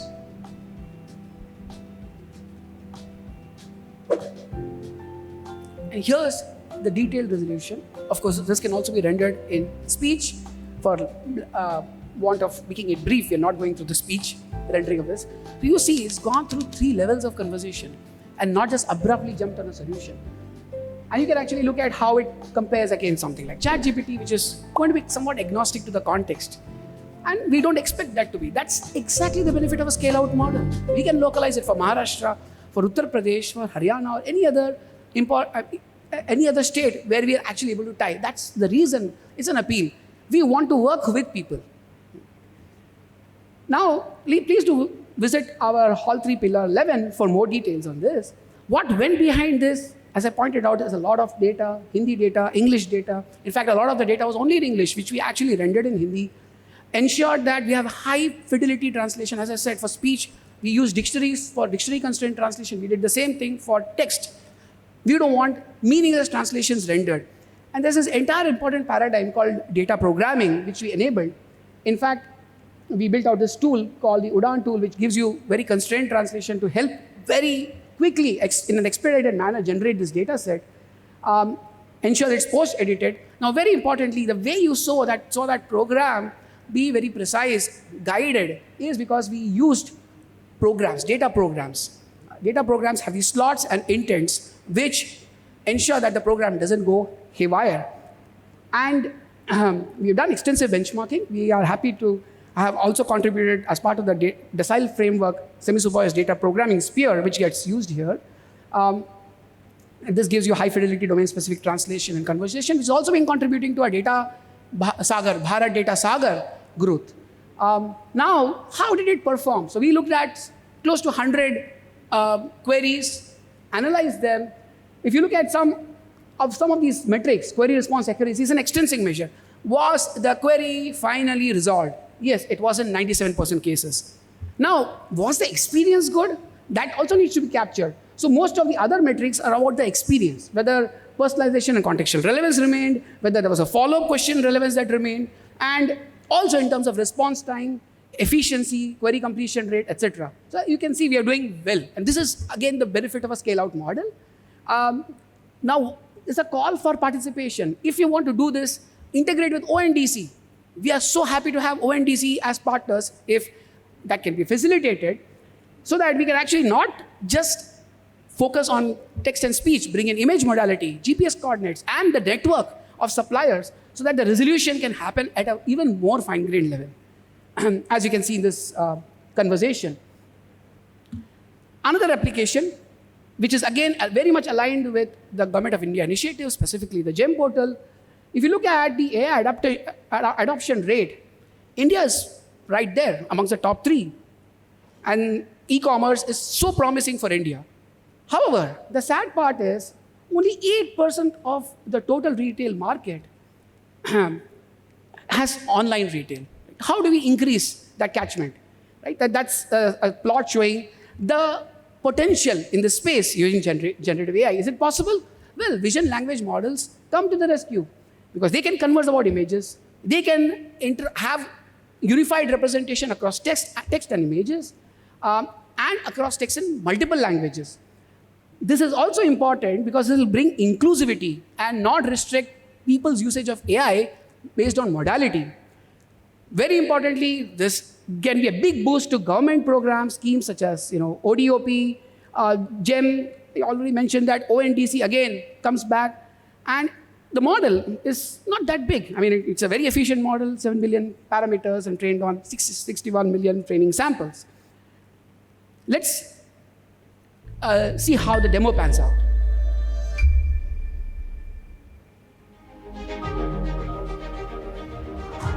On the right-hand side, you can see the app.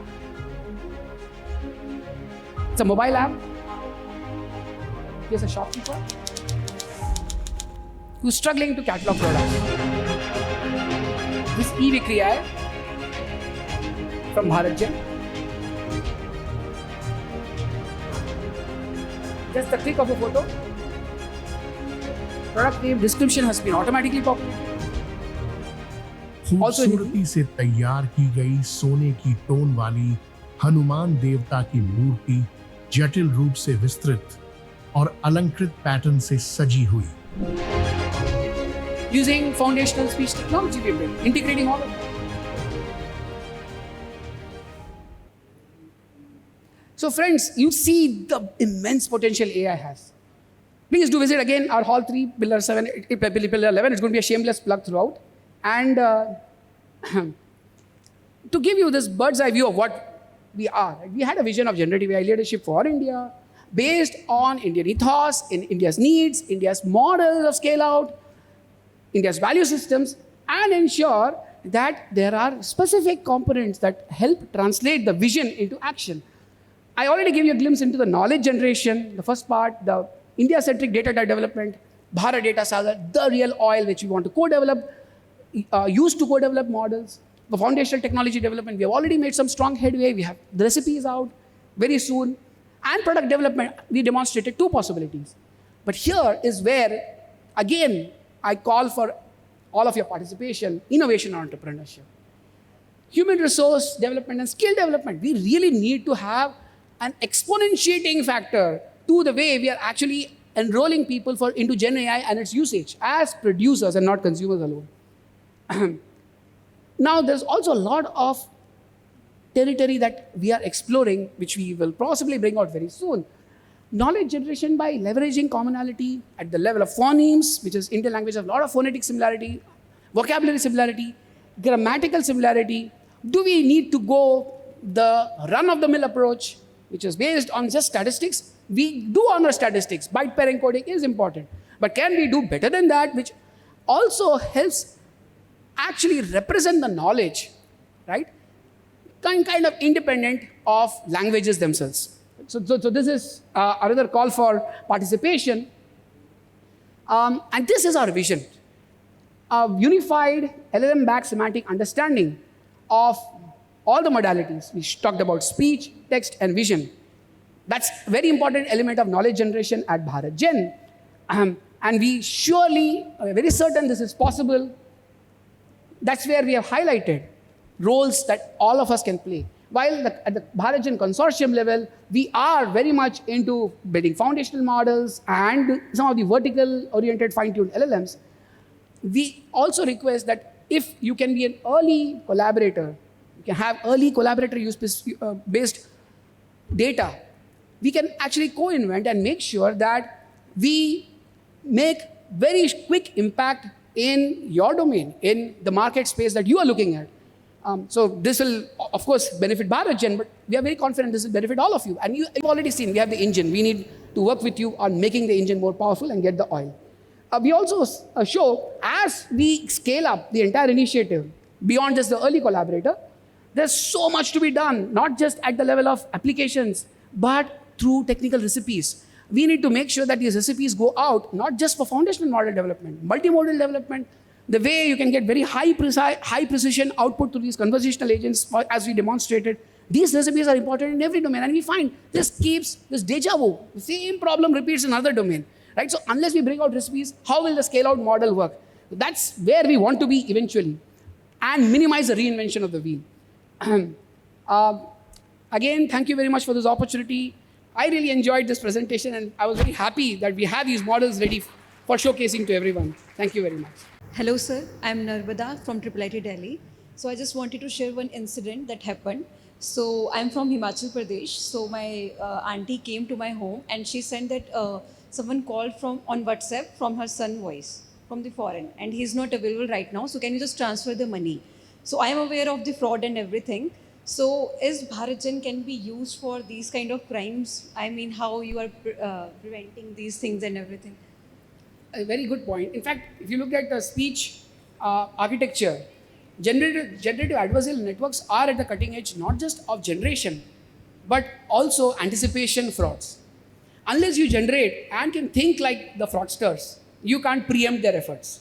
So yes, that's pretty much in our gambit. And we are using our voice also, so it is storing our voice also. So how the system is so secure that this will not hack the system and everything? So is there any preventive? Right. So first of all, our entire infrastructure is based out of India. So that's one of the important points, whether it's the cloud, the users. However, there's a lot that needs to be done. I do completely appreciate where you're coming from. That's why we want best practices from industry to also educate us. We are not saying we are self-sufficient. We are here to learn, and we have cutting-edge researchers sitting at our end. It's possible that industry brings in solutions which also have loopholes, by the way. So I think it's only a dialogue that can make the whole thing secure. And finally, we have to understand priorities, right? While you may want, your wish list may be 100, if you can prioritize it and make sure the top 3 or 5 of them are catered to, we'll at least make sure that perfection is not the enemy of progress. Thank you, sir. Thank you, Professor Ramakrishnan. That was a very enlightening talk and very passionate talk. And I think everybody enjoyed it and learned a lot from it. Thank you very much. I see a lot of potential in this whole ecosystem. One of the projects I'm aware of at the University of Oxford is the translation through AI. We have a very rich culture, like personally, I will tell you, I used to read poetry and literature from Bengal, right? So I am a Punjabi, but I learned Bengali just to get the taste of it, right? Now, if this kind of work, let's say the Tamil literature can be translated into Hindi, and Bengali literature can be translated to other languages, so that will be a great service to the nation, and I mean, we could make groups and research teams from humanities and other departments which could help in this project, and this would the knowledge in one part of the country can easily be, and the literature, the taste of that can be tasted by other parts of the country also. So that's where I see another big thing. So is this also one of the agendas, future agendas of your group? Yes, thank you, sir, for your very kind words. It's not a future agenda, it's an immediate agenda for us, because the fact that Indian languages have so much commonality, and the fact that English is no longer a barrier as far as AI is concerned, is also extremely encouraging for us to make this possible. Rendering translation from one Indian language to another language, not only making the data available, but also ensuring that this fuels the generative AI capability across Indian languages without being bottlenecked by English, is exactly along the lines of what you have suggested. We want to work with you, sir. Thank you. Hi Ganesh, good to see you again. I'm Gautam Shroff.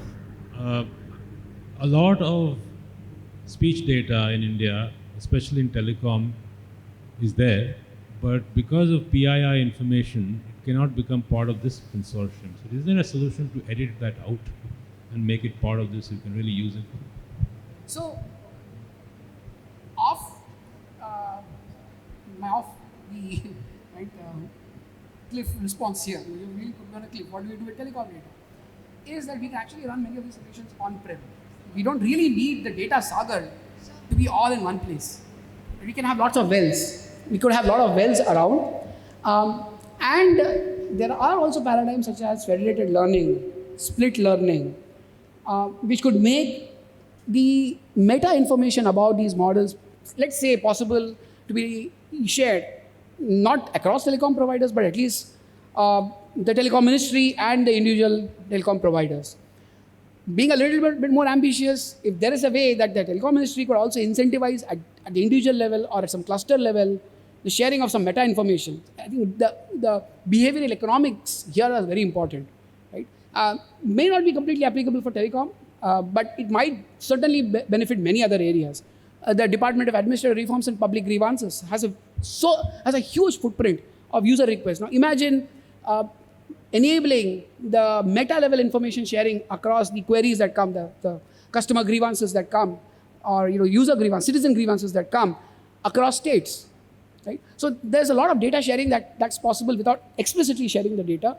And yes, a no-brainer solution is on-prem. We can always work on on-prem solutions. We'll be happy to work with telecom.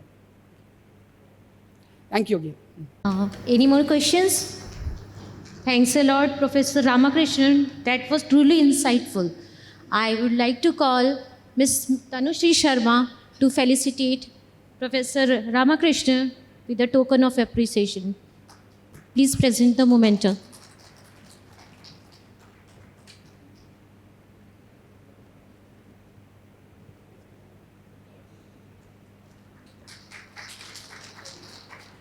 Thanks a lot, speakers, for a wonderful session on featured talk. Now we will move to the panel discussion session. So we would like to call the panelists. Now we'll discuss the global scenario and way forward for cyber physical systems in the Indian context through this panel discussion. Moderating the panel is Dr. Ekta Kapoor, Head, Frontier and Futuristic Technology Division, Department of Science and Technology. She is leading NMICPS, that is National Mission on Interdisciplinary Cyber Physical Systems at DST. Joining here the esteemed group of experts, Professor Amruta Bharadwaj, Professor S.K. Saha, IIT Delhi, Professor Ganesh Ramakrishnan from IIT Bombay, Professor Gautam Shroff from IIIT Delhi, and Professor P. Rajalakshmi from IIT Hyderabad. I will hand over to the moderator, Dr. Ekta Kapoor. Thank you so much, all of you, for such an active participation through this entire CPS summit. And once again, a very good afternoon to one and all and my esteemed panelists here. It's my pleasure to moderate today's panel discussion on the global scenario and way forward for cyber physical systems in the Indian context. We all know cyber physical systems are redefining how we interact with technology, integrating physical and digital worlds. In India, CPS is transforming many sectors, including agriculture, manufacturing, healthcare, smart cities, etc., and creating opportunities for enhanced efficiency and innovation. This panel discussion aims to explore the current global practices, the global landscape of cyber physical systems, the challenges that we are facing, and the unique opportunities for India to emerge as a global leader in this space. Coming to the national initiatives on CPS, I would just like to brief the audience about the National Mission on Interdisciplinary Cyber Physical Systems. This mission was launched in December 2018 with a total outlay of rupees 3,660 crores. The period of duration for the mission was 9 years, and it was mandated to set up 25 technology innovation hubs in various technology verticals to work in the areas of cyber physical systems. As a result, various fields or technology verticals like cyber security, autonomous navigation, quantum technologies, robotics, cobotics,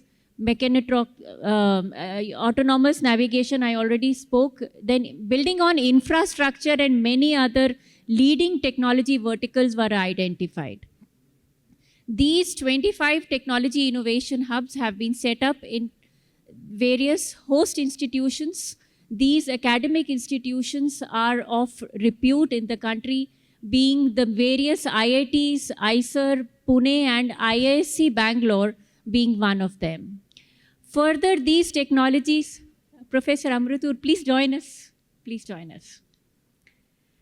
So, furthering, building on these technologies, the mission has reached a stage where we have a number of technologies already and technology products already demonstrated and deployed in the market.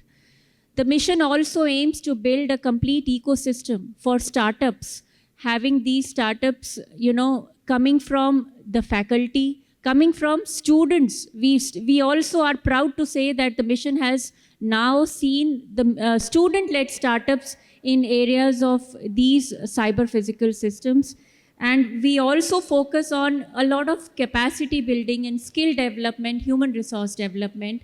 And of course, as we all know, we do not excel until and unless we move together. So in the cyber physical systems mission, again, we have international collaborations where all of our hubs are working with collaborators across the globe on these cutting-edge technologies and developing solutions for our own society, for our own country. I think Rajni had given a brief introduction of all of our panelists. I'm really delighted to have Professor Amrutur Bhardwaj. He is a professor at IISc Bangalore and is a project director for our hub on robotics that has been set up in IISc Bangalore. So, Professor Bhardwaj, please share your insights on the future of robotics in cyber physical systems and also how India can further develop these technologies in future. Thank you, Dr. Ekta. The cyber physical systems itself is a very broad and actually I would say a fundamental concept. It's broad because physical can be anything. It could be any mechanical system, biological system, social system. So in that sense, it's very fundamental because connecting computers to any such system is where the future is. At the same time, it's very difficult to get a handle on such broad systems. So one of the things which we see a very concrete application of CPS technology is in the area of manufacturing, automation, involving robots and other tools. And that's what our foundation has actually been focusing on. As you know, digitization is happening in the country. Everything is kind of getting converted into data.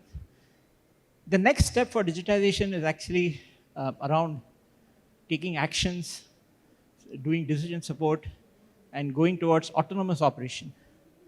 And this is where I see, there's a lot of interest and traction happening in the, in the concept of digital twins. A digital twin is a manifestation of a CPS system, where you have a model of the system which is live and updated in real time. And if you look at us humans, when we operate, we are always operating with an implicit model of the world around us. That's how we use the model. We keep building models. We use the model to make our decisions. And this is where the future is also going, I believe. While the concept of digital twins is a little old, but the advances in technology, like communication technology of 5G, that's where we are here in IMC, along with the compute capability, is really going to enable us to kind of bring even more sophisticated digital twin technology, which will become very vital for many of the operations of the future. So, and that is something which I believe that our NMICPS and the hubs can contribute to as we go forward in the next phase. Thanks a lot, Professor Amrutur. I would now like to move towards our next panelist, Professor Ganesh Ramakrishnan. He doesn't need any introduction. He gave a wonderful, passionate talk about Bharat Gen. That is a new initiative being taken up by the NMICPS. Professor Ganesh is a professor at IIT Bombay. He's a leader in artificial intelligence and large language models, driving CPS advancement in automation and decision-making systems. He's, of course, leading the consortia of Bharat Gen, and we are delighted to have all the members of the consortia who have so passionately come here to share their, insights with us. And it will be a pleasure to, interact with all of the consortia members, throughout the day today. So I encourage each one of you to please take out time and, interact with the members and also visit our DST pavilion in the exhibition. So, Professor Ramakrishnan, we really look forward to your thoughts on how AI and LLMs are propelling cyber-physical system technologies forward, and how is their potential in, in practice helping to solve India's critical challenges? Thank you, Dr. Ekta, for your very generous words. And I'm really delighted, privileged to have such a wonderful consortium, set of friends and colleagues who actually share the same passion. Now, coming to the way we can actually make strong penetration of the effective use of AI through cyber-physical systems or in the context of cyber-physical systems, I think language is one very important component. And we say language, as I tried pointing out, there is the text, the written form, the script, the speech, and also the concepts. Now, given that there is so much Indian language potential through speech, through voice capture, which we are all very conversant with, and thankfully many languages in India are still preserved. If we can actually have efforts towards disentangling, in the context of these large language models, disentangling the actual physical representation of the text or the speech from the concepts that they encode, which I believe are even more possible across Indian languages. As I pointed out, right? Vocabulary, there's grammar, there is phoneme similarity.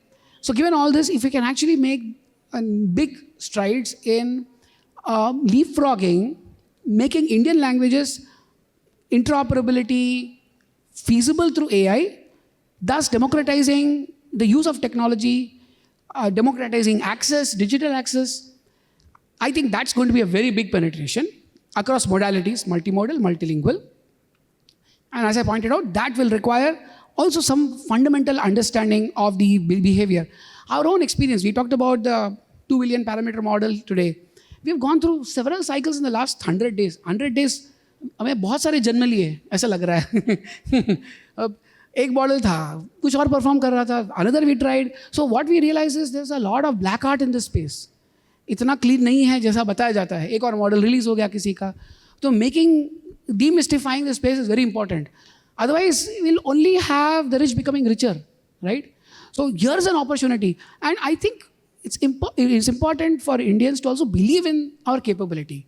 I mean, we have done this with Chandrayaan. South Pole chale gaye, karenge hum, right? We may not want to scale up, we'll scale out. We did that with UPI. So we also need to adapt the Indian paradigm of thinking, and this is an opportunity. I feel this is a once-in-a-lifetime opportunity. There's an appeal I make to all students. This is a once-in-a-lifetime opportunity to benefit people through cutting-edge technology, but you have to think original. You have to be grounded. पैर ज़मीन पे होने पड़ेंगे आपके. So, thank you. Just one more point. Since the cyber part is there, I believe जितना हम अपनी भारतीय भाषाओं में करेंगे उतने हम secure बन जाएंगे. Wonderful. So I think this is a perspective of true academician and, true researcher. And we are really, fortunate to have Dr. Ramakrishnan with us. Thank you so much, sir. I'll come back to you in a short while. I would now like to request Dr. Gautam Shroff. He's a professor at IIIT Delhi, and formerly he was with TCS. He has been an insightful member of our scientific advisory committee of NMICPS, and sir's deep understanding of industry application of cyber physical systems has been pivotal in connecting research with practical outcomes. I have got a good fortune of attending a number of hub reviews along with Dr. Shroff, and my learnings, still they go on whenever I join him for any insightful discussion on how to frame and reframe the policies and the type of research that is happening in today's world. So Dr. Shroff, with this, I would like to invite you to share how CPS can be further integrated into industry and the role India can play in global supply chains. Thank you, Dr. Ekta, for inviting me, and great to meet everyone. This is the first talk I am giving after retiring from TCS, after heading research there and being there for the past 26 years. And rather than 100 days, I'll talk about less than 100 days, what I've been doing since then. So from the global perspective, we have a tremendous opportunity because of scale. We have the scale of problems to be solved, challenges to be met. We have a scale of talent, and we have no problem of funds. As far as I can see today, there are funds. The government has funds, and industry has funds. But we are not, the big difference between us and the developed world in cyber physical is deployment. We are not deploying. We have lots of research. Research is great. I think we should fund a lot of research, but research beyond a point, we have to translate, and that is NMICPS's goal. So deployment is the key. So I'll talk about two gaps that I see and what I saw for some time and what I'm trying to do in my own small way to meet them. And I'll wrap up about these in a bit. So, while I was at TCS, every day I used to get one email, every day, from some student somewhere saying, I need something challenging to do. And I'm sure every professor, every institute, everywhere is getting such emails. Not from your students, but from others. There is a huge hunger of students wanting to do good things. They have no opportunity. So I said, let's do something about it. So after I finished off my stint, I'm building a platform now. We're starting to use it within IIIT to put up projects, scan internships, requests, scan project requests, and also automatically evaluate them, automatically quiz them. But also, when we want to execute the project, well, how do we make it easy to scale up to many, many people? I mean, you can probably manage 3 or 4 or 5. Can you manage 50? No. So how do we scale up? How do we use AI to scale up? Side by side, we have the PM internship scheme. And I was just talking to ex-colleagues. Now they have to take interns. They don't know how to manage these interns. They have no clue. What project should they give? No idea. How should they manage the project? No idea. Yes, we have to take, and we have committed. But how do I manage it? So now there is a role for many things. There's a role for AI. There's also a role for faculty to actually help define good projects. There's a role for technology, which has come out of, say, NMICPS, which can help, say, a Tata Chemicals or a Tata Steel to do a good POC, right? With a student somewhere in the country who's been selected. But that dot is not, those dots are not being put together. That the manager in Tata Steel doesn't know that there are all these fellows out there who can do this, and there's technology which can help them. So that the connecting those dots, and hopefully we'll do some of that. So that's one side. Getting students connected to technology which has been funded and developed all over, and to consumers who can actually use it. Now, the consumers need not be the private industry alone, because I talked about PM internship scheme.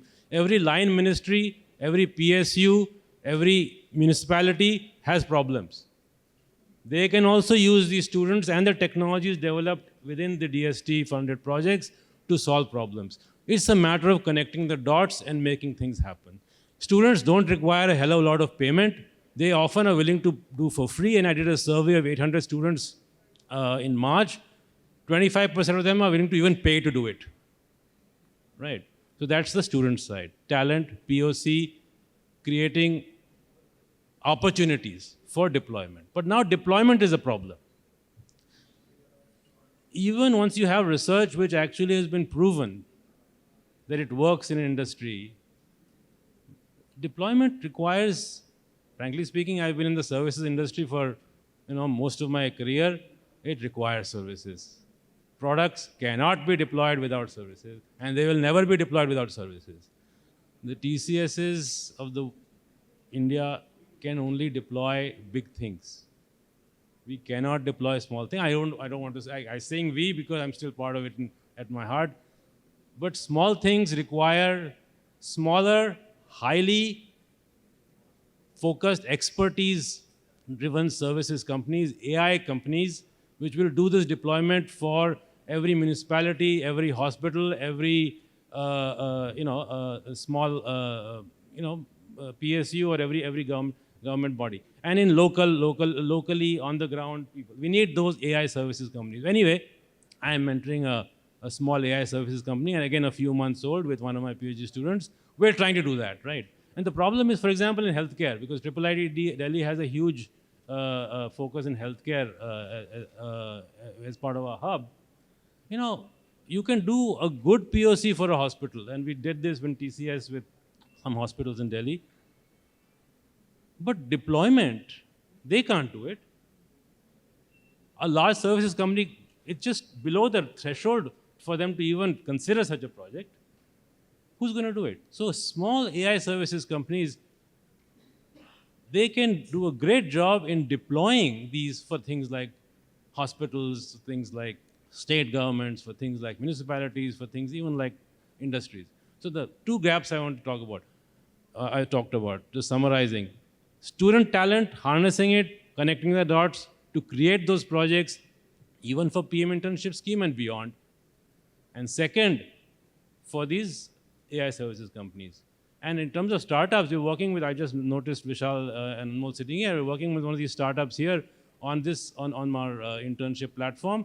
They have a great assessment tool. You can see their tool outside. So there's two things I want to mention, talent side and deployment. Wonderful. Thank you. Thank you so much for the remarks, sir. Next, I would like to introduce Professor P. Raj Lakshmi. She's a professor at IIT Hyderabad and a leader in autonomous systems and wireless communication. She is helping us also being the project director of our iHub at IIT Hyderabad. It's called Tihan. And it's a TIH under NMICPS with the technology vertical autonomous navigation and data acquisition systems. Professor Raj Lakshmi, may I please request you to enlighten us on how autonomous systems can be scaled up across industries and their importance in India's cyber-physical systems landscape. Thank you, ma'am, for this opportunity. Quickly, I will briefly talk about the cyber-physical systems activity at IIT Hyderabad under the technology vertical of autonomous navigation data acquisition systems. So primarily at IIT Hyderabad, we are focusing on autonomous navigations. So when it comes to autonomous navigations, we are focusing on multimodal transportation. When it is multimodal, we are working on ground vehicles, aerial vehicles, surface and underwater. So when we are talking about encompassing, the smart mobility, the multimodal transportation have to be taken into consideration for, SDG goals, that is the, sustainable development goals. So if you see from that perspective, multimodal is going to be the future sustainable transportation or smart mobility solutions.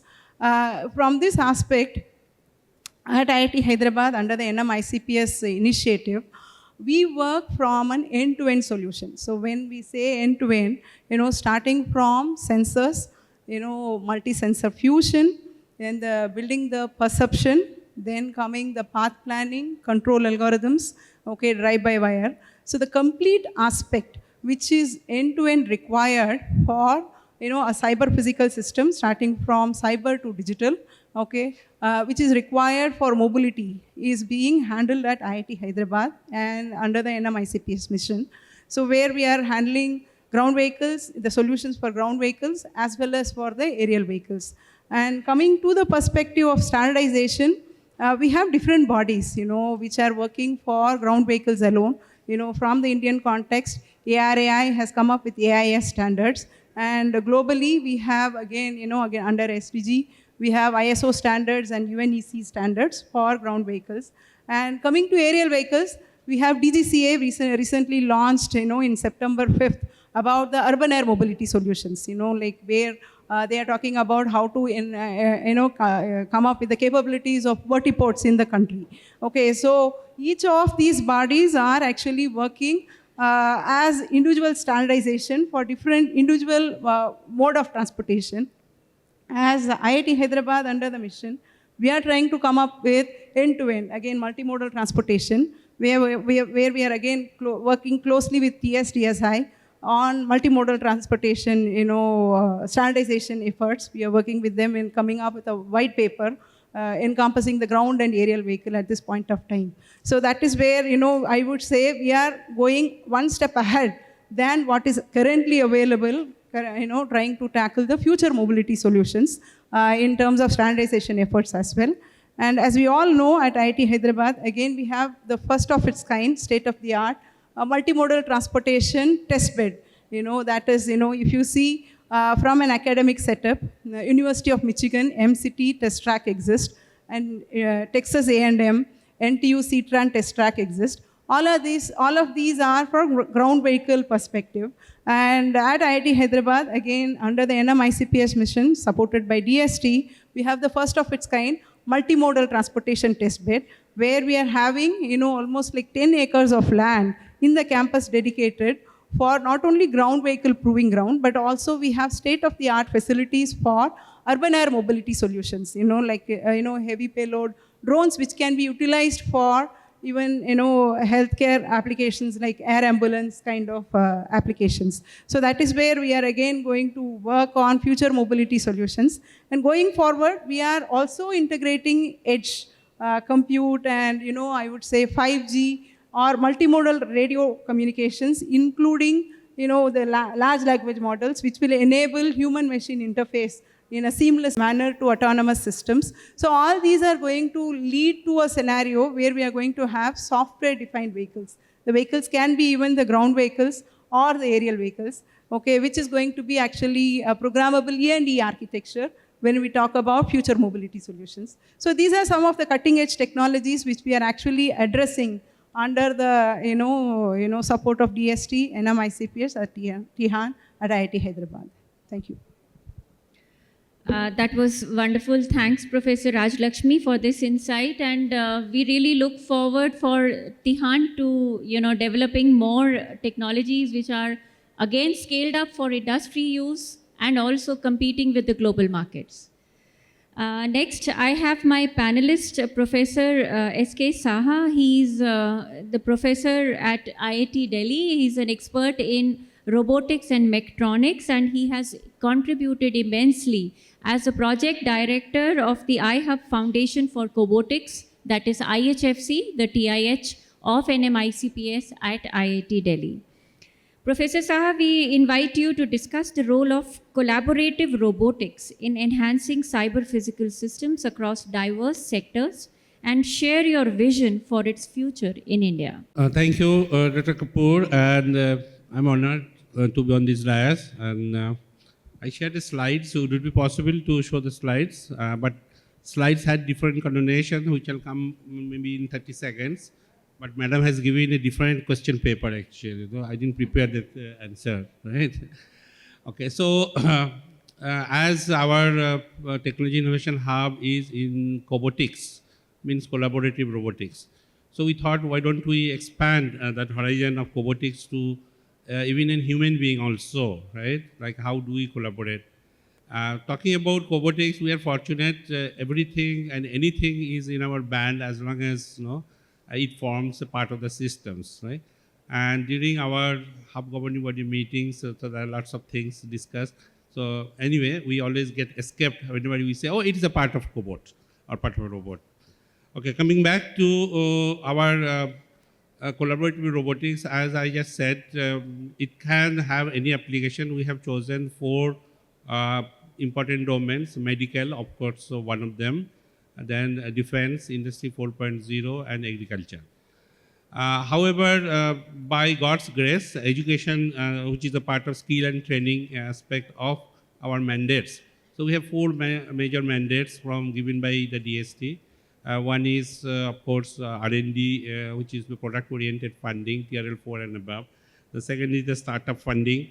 And the third is the skill development. And fourth is the interest relation. So I'll go to that collaborative approach amongst ourselves, because as I am working in the area of robotics for the last 28 years in India, actually, I have not seen any robot whatsoever used in industries in large scale. There are certain development, 5, 6 of them, industrial robot I'm talking about. Forget about humanoid robot and other things. No? So understanding this thing, Dr. Shroff has also mentioned about how the deployment is a really, really tough job.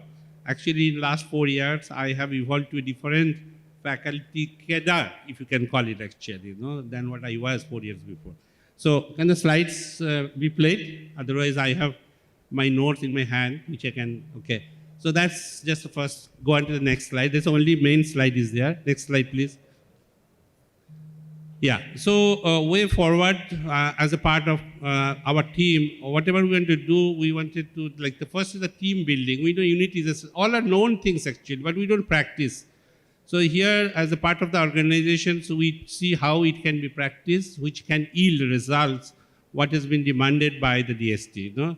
So unity is a strength, so IHFC way of grand projects. So we knew that if you give individual project, it is not going to yield any products. Rather club them together. Even if it may not yield a product in short term, but long term, this team, when they understand each other, 5 fingers, if they work together, they can even hold this, flower top, but 1 finger cannot. So that's the idea.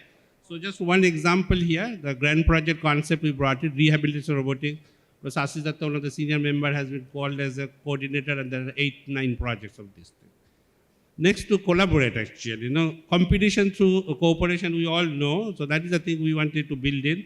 So with the cooperation of IIIT Delhi, who are sitting here, both the dais and outside the dais, so we have created what is called the Medical Cobotics Center, even though it has its own challenges, but what we recently started doing it is we brought some 20 medical doctor students and 20 engineering students, give them 4 problems to choose and give some kind of solution, directions, not a solution, in about 45 days.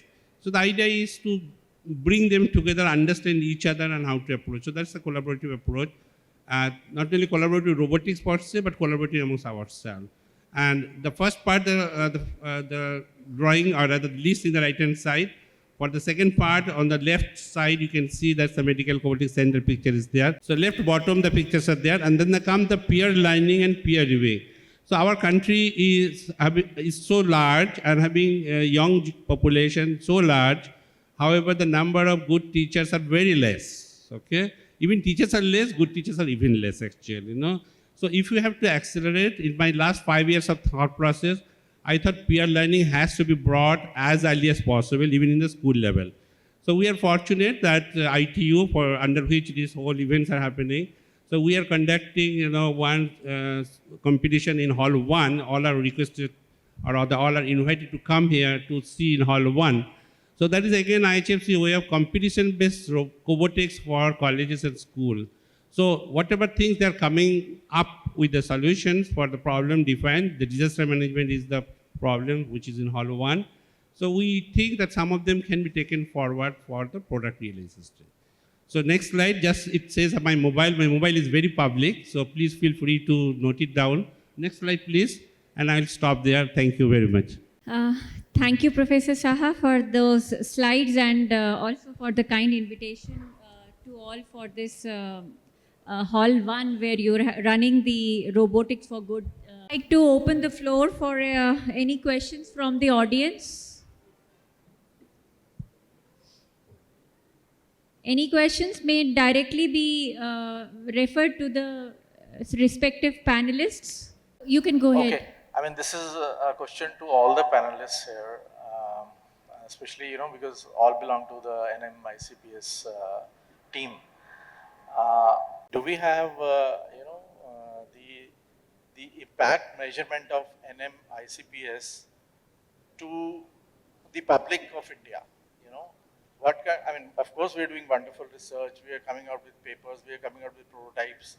We're coming out with technologies, right? And rightly, as Professor Shroff pointed out, deployment is an issue. So, as a citizen of India, what should I expect India to become in next 5 years, let's say, where it can help in my, daily living, or, it can enhance my level of living, standard of living, are we thinking in that direction? That's the question. Thank you. Dr. Shroff, would you like to take that? Hello? Yeah. So, like I said, deployment is a challenge. And, one of the things about deployment is that it's not very quote-unquote jazzy. Faculty don't like it.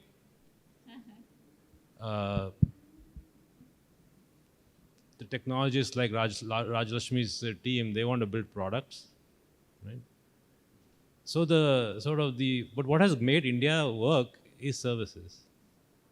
And what we do for the world, the TCS and our other, industries, they're making the world run. Now, and in large cases like passports, etc., even here, they're making it run. But for deploying something in a hospital, right? Say a radiology solution, AI-based, something we deploy, it requires not only just, okay, you plug it in, it requires continuous retuning, continuous fine-tuning, discussing with the doctors, taking annotations, building annotation systems. These are not jazzy activities. I won't use the other S word, but these are not jazzy activities.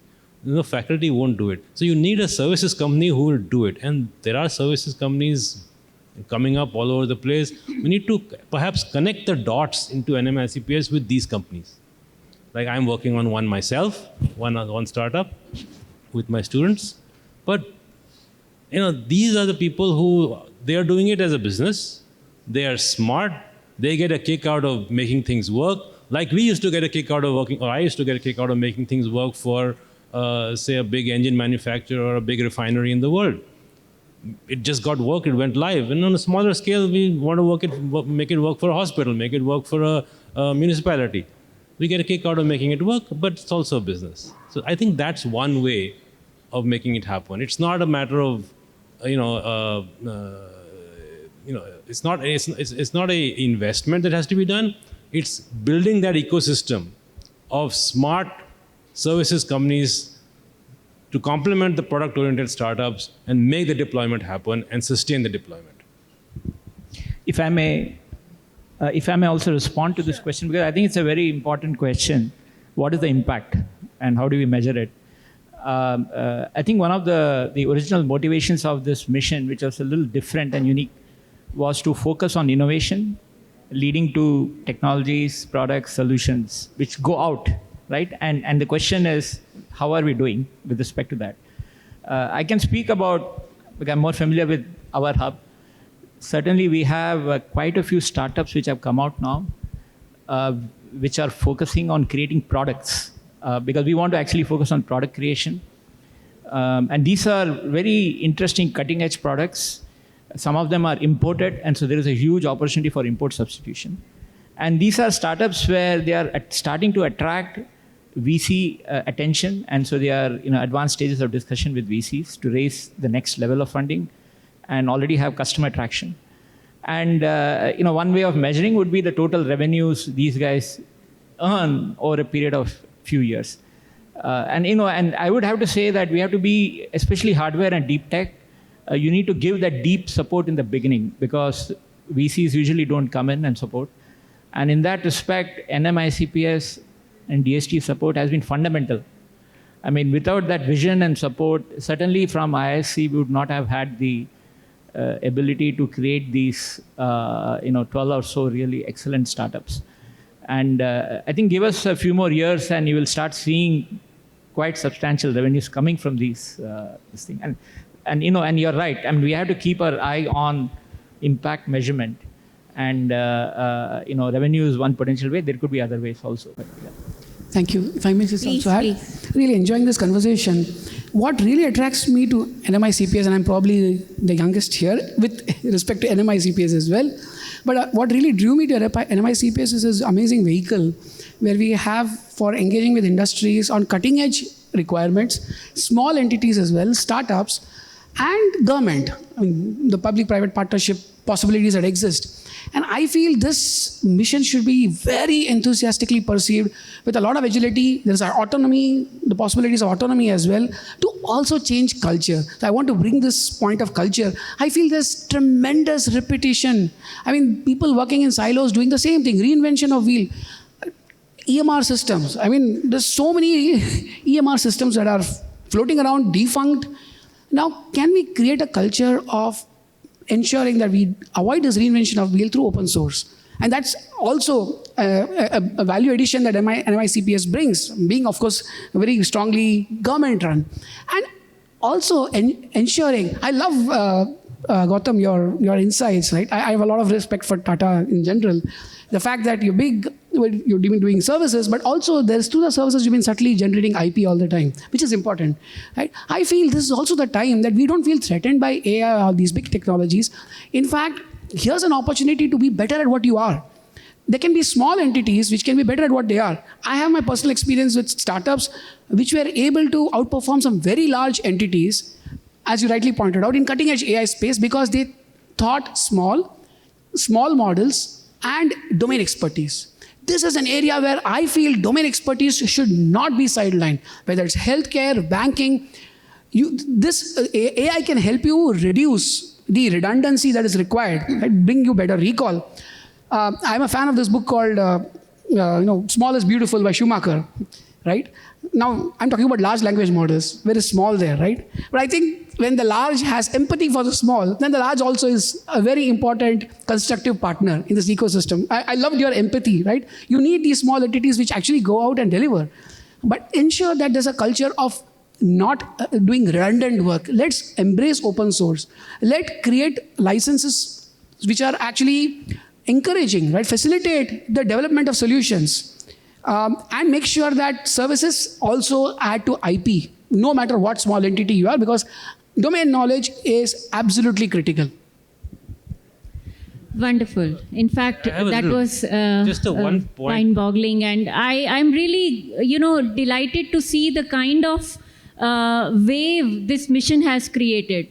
The kind of technologies that we are developing, the kind of industry connect we are having, and this is the true essence of translational research that we wanted the mission to, that we had envisaged in the beginning. And it's really heartening to see the ripening fruits now, and we are all ready, to take up these technologies to the service of the society. So with this, it has been a very good engaging discussion with the panelists, and because of shortage of time, I would like to close the panel discussion with a heartfelt thanks to all my panelists and to the audience present here. You could interact with the panelists during the lunch hour. They are here.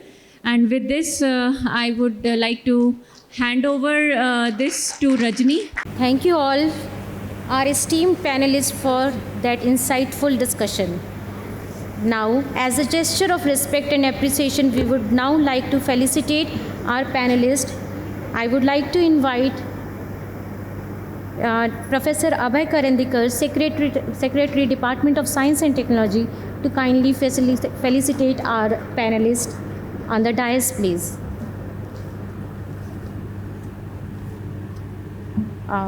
Professor S.K. Saha, IIT Delhi. Thank you. Professor Ganesh Ramakrishnan, IIT Bombay. Thank you very much, sir. Professor Gautam Shroff, Professor at Triple IIT Delhi. Thank you very much, sir. Professor P. Rajalakshmi from IIT Hyderabad. Thank you very much, ma'am. And Professor Amruta Bharadwaj from IISc Bangalore. Thanks a lot.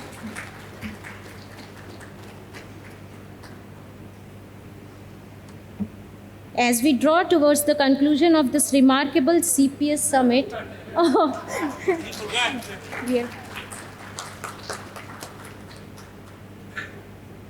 Thank you, Dr. Ekta Kapoor.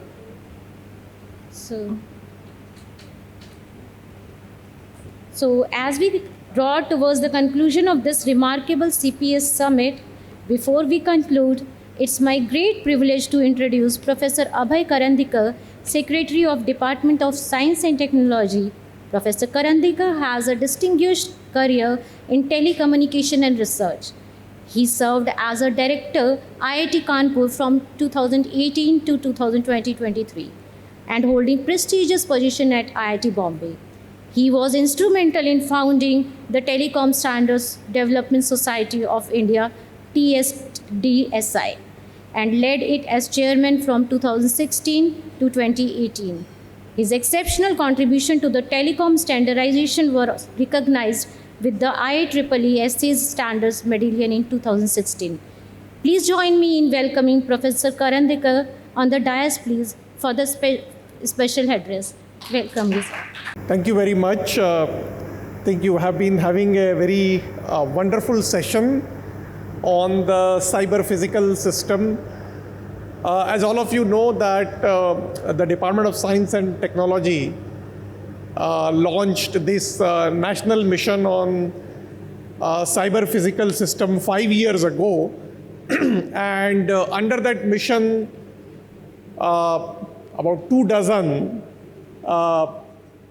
mission hubs have been incubated across some of the best institutions of our country, and spanning a diverse range of activities from robotics, IoT, cyber security, to autonomous vehicles, and also involving the communication systems like the wireless communication systems and so on. Almost you can say that as we are transiting towards a all-pervasive digitally connected world, the cyber physical system actually envelops our entire day-to-day life, whether it is the communication, or whether it is the sensing, or whether it is the applications and use cases. And all of these really come within the broader domain of this mission. Under that mission, we have not only successfully carried out a very cutting-edge research, but also have been able to convert some of the research into products and technologies, have incubated a large number of startups, and also have funded a significant number of startups who have been working a very cutting-edge deep tech technologies. So in that sense, the mission has been, I should say, extremely successful, not only in doing the translational research, but also inculcating a culture in the academic institution of interacting with the industry, developing technologies which are useful to the society, and commercializing the technologies through a network of startups and incubators. And I think that has been, I should say, a real success. And this was enabled by not just the academic research, but also providing the enough flexibility of setting up these mission hubs as the not-for-profit Section 8 companies of the academic institutions, which actually give them the required flexibility which was needed. The mission has now completed 5 years. We undertook a review. We are now, will extend it for another 3 years. And under that, we have taken several other programs. Today, you had a discussion on 5G radios. You had a discussion on large language models of Bharat Gen, which is a newly funded activity in IIT Bombay's Technology Innovation Hub. You also had a discussion on cyber security.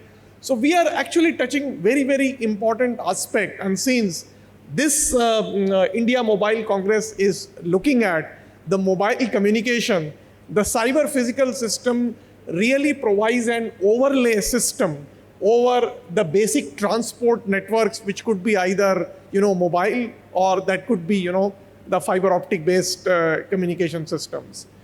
So going forward, the Department of Science and Technology, we are fully committed to strengthening our mission. We would also like to see that in the coming years, more and more emphasis is done not just on the research, but in converting the research into deployable and commercializable products and technologies. And that is really very, very important. We have undertaken some steps in terms of supporting large number of startups. In fact, each of the hubs have been supporting startups, whether it's in the area of cybersecurity or unmanned aerial vehicles, or whether they are in the agri-tech or whether they are in the health tech and so on. But we are also would like to see that these technologies eventually get deployed, improving the quality of life for all of us. And I think that is really the larger goal, and we would see this one of the success parameters of the mission in the coming years. Because I think the past few years were really spent in inculcating that culture of translational research.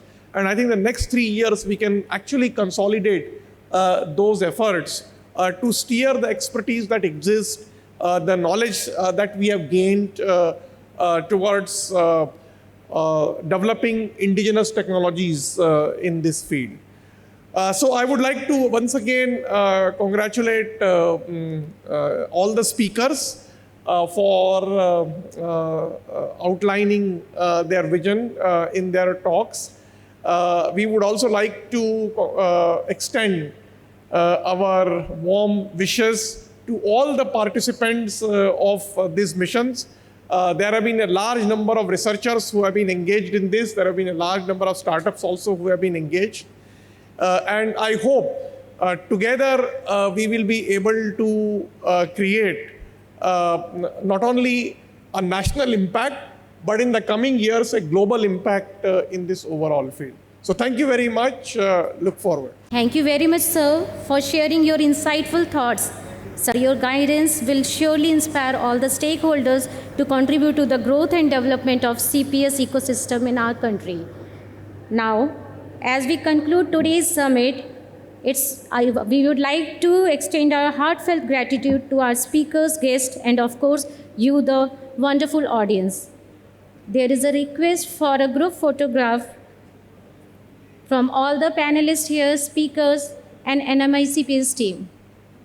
Please come on the dais, please, for a group photograph.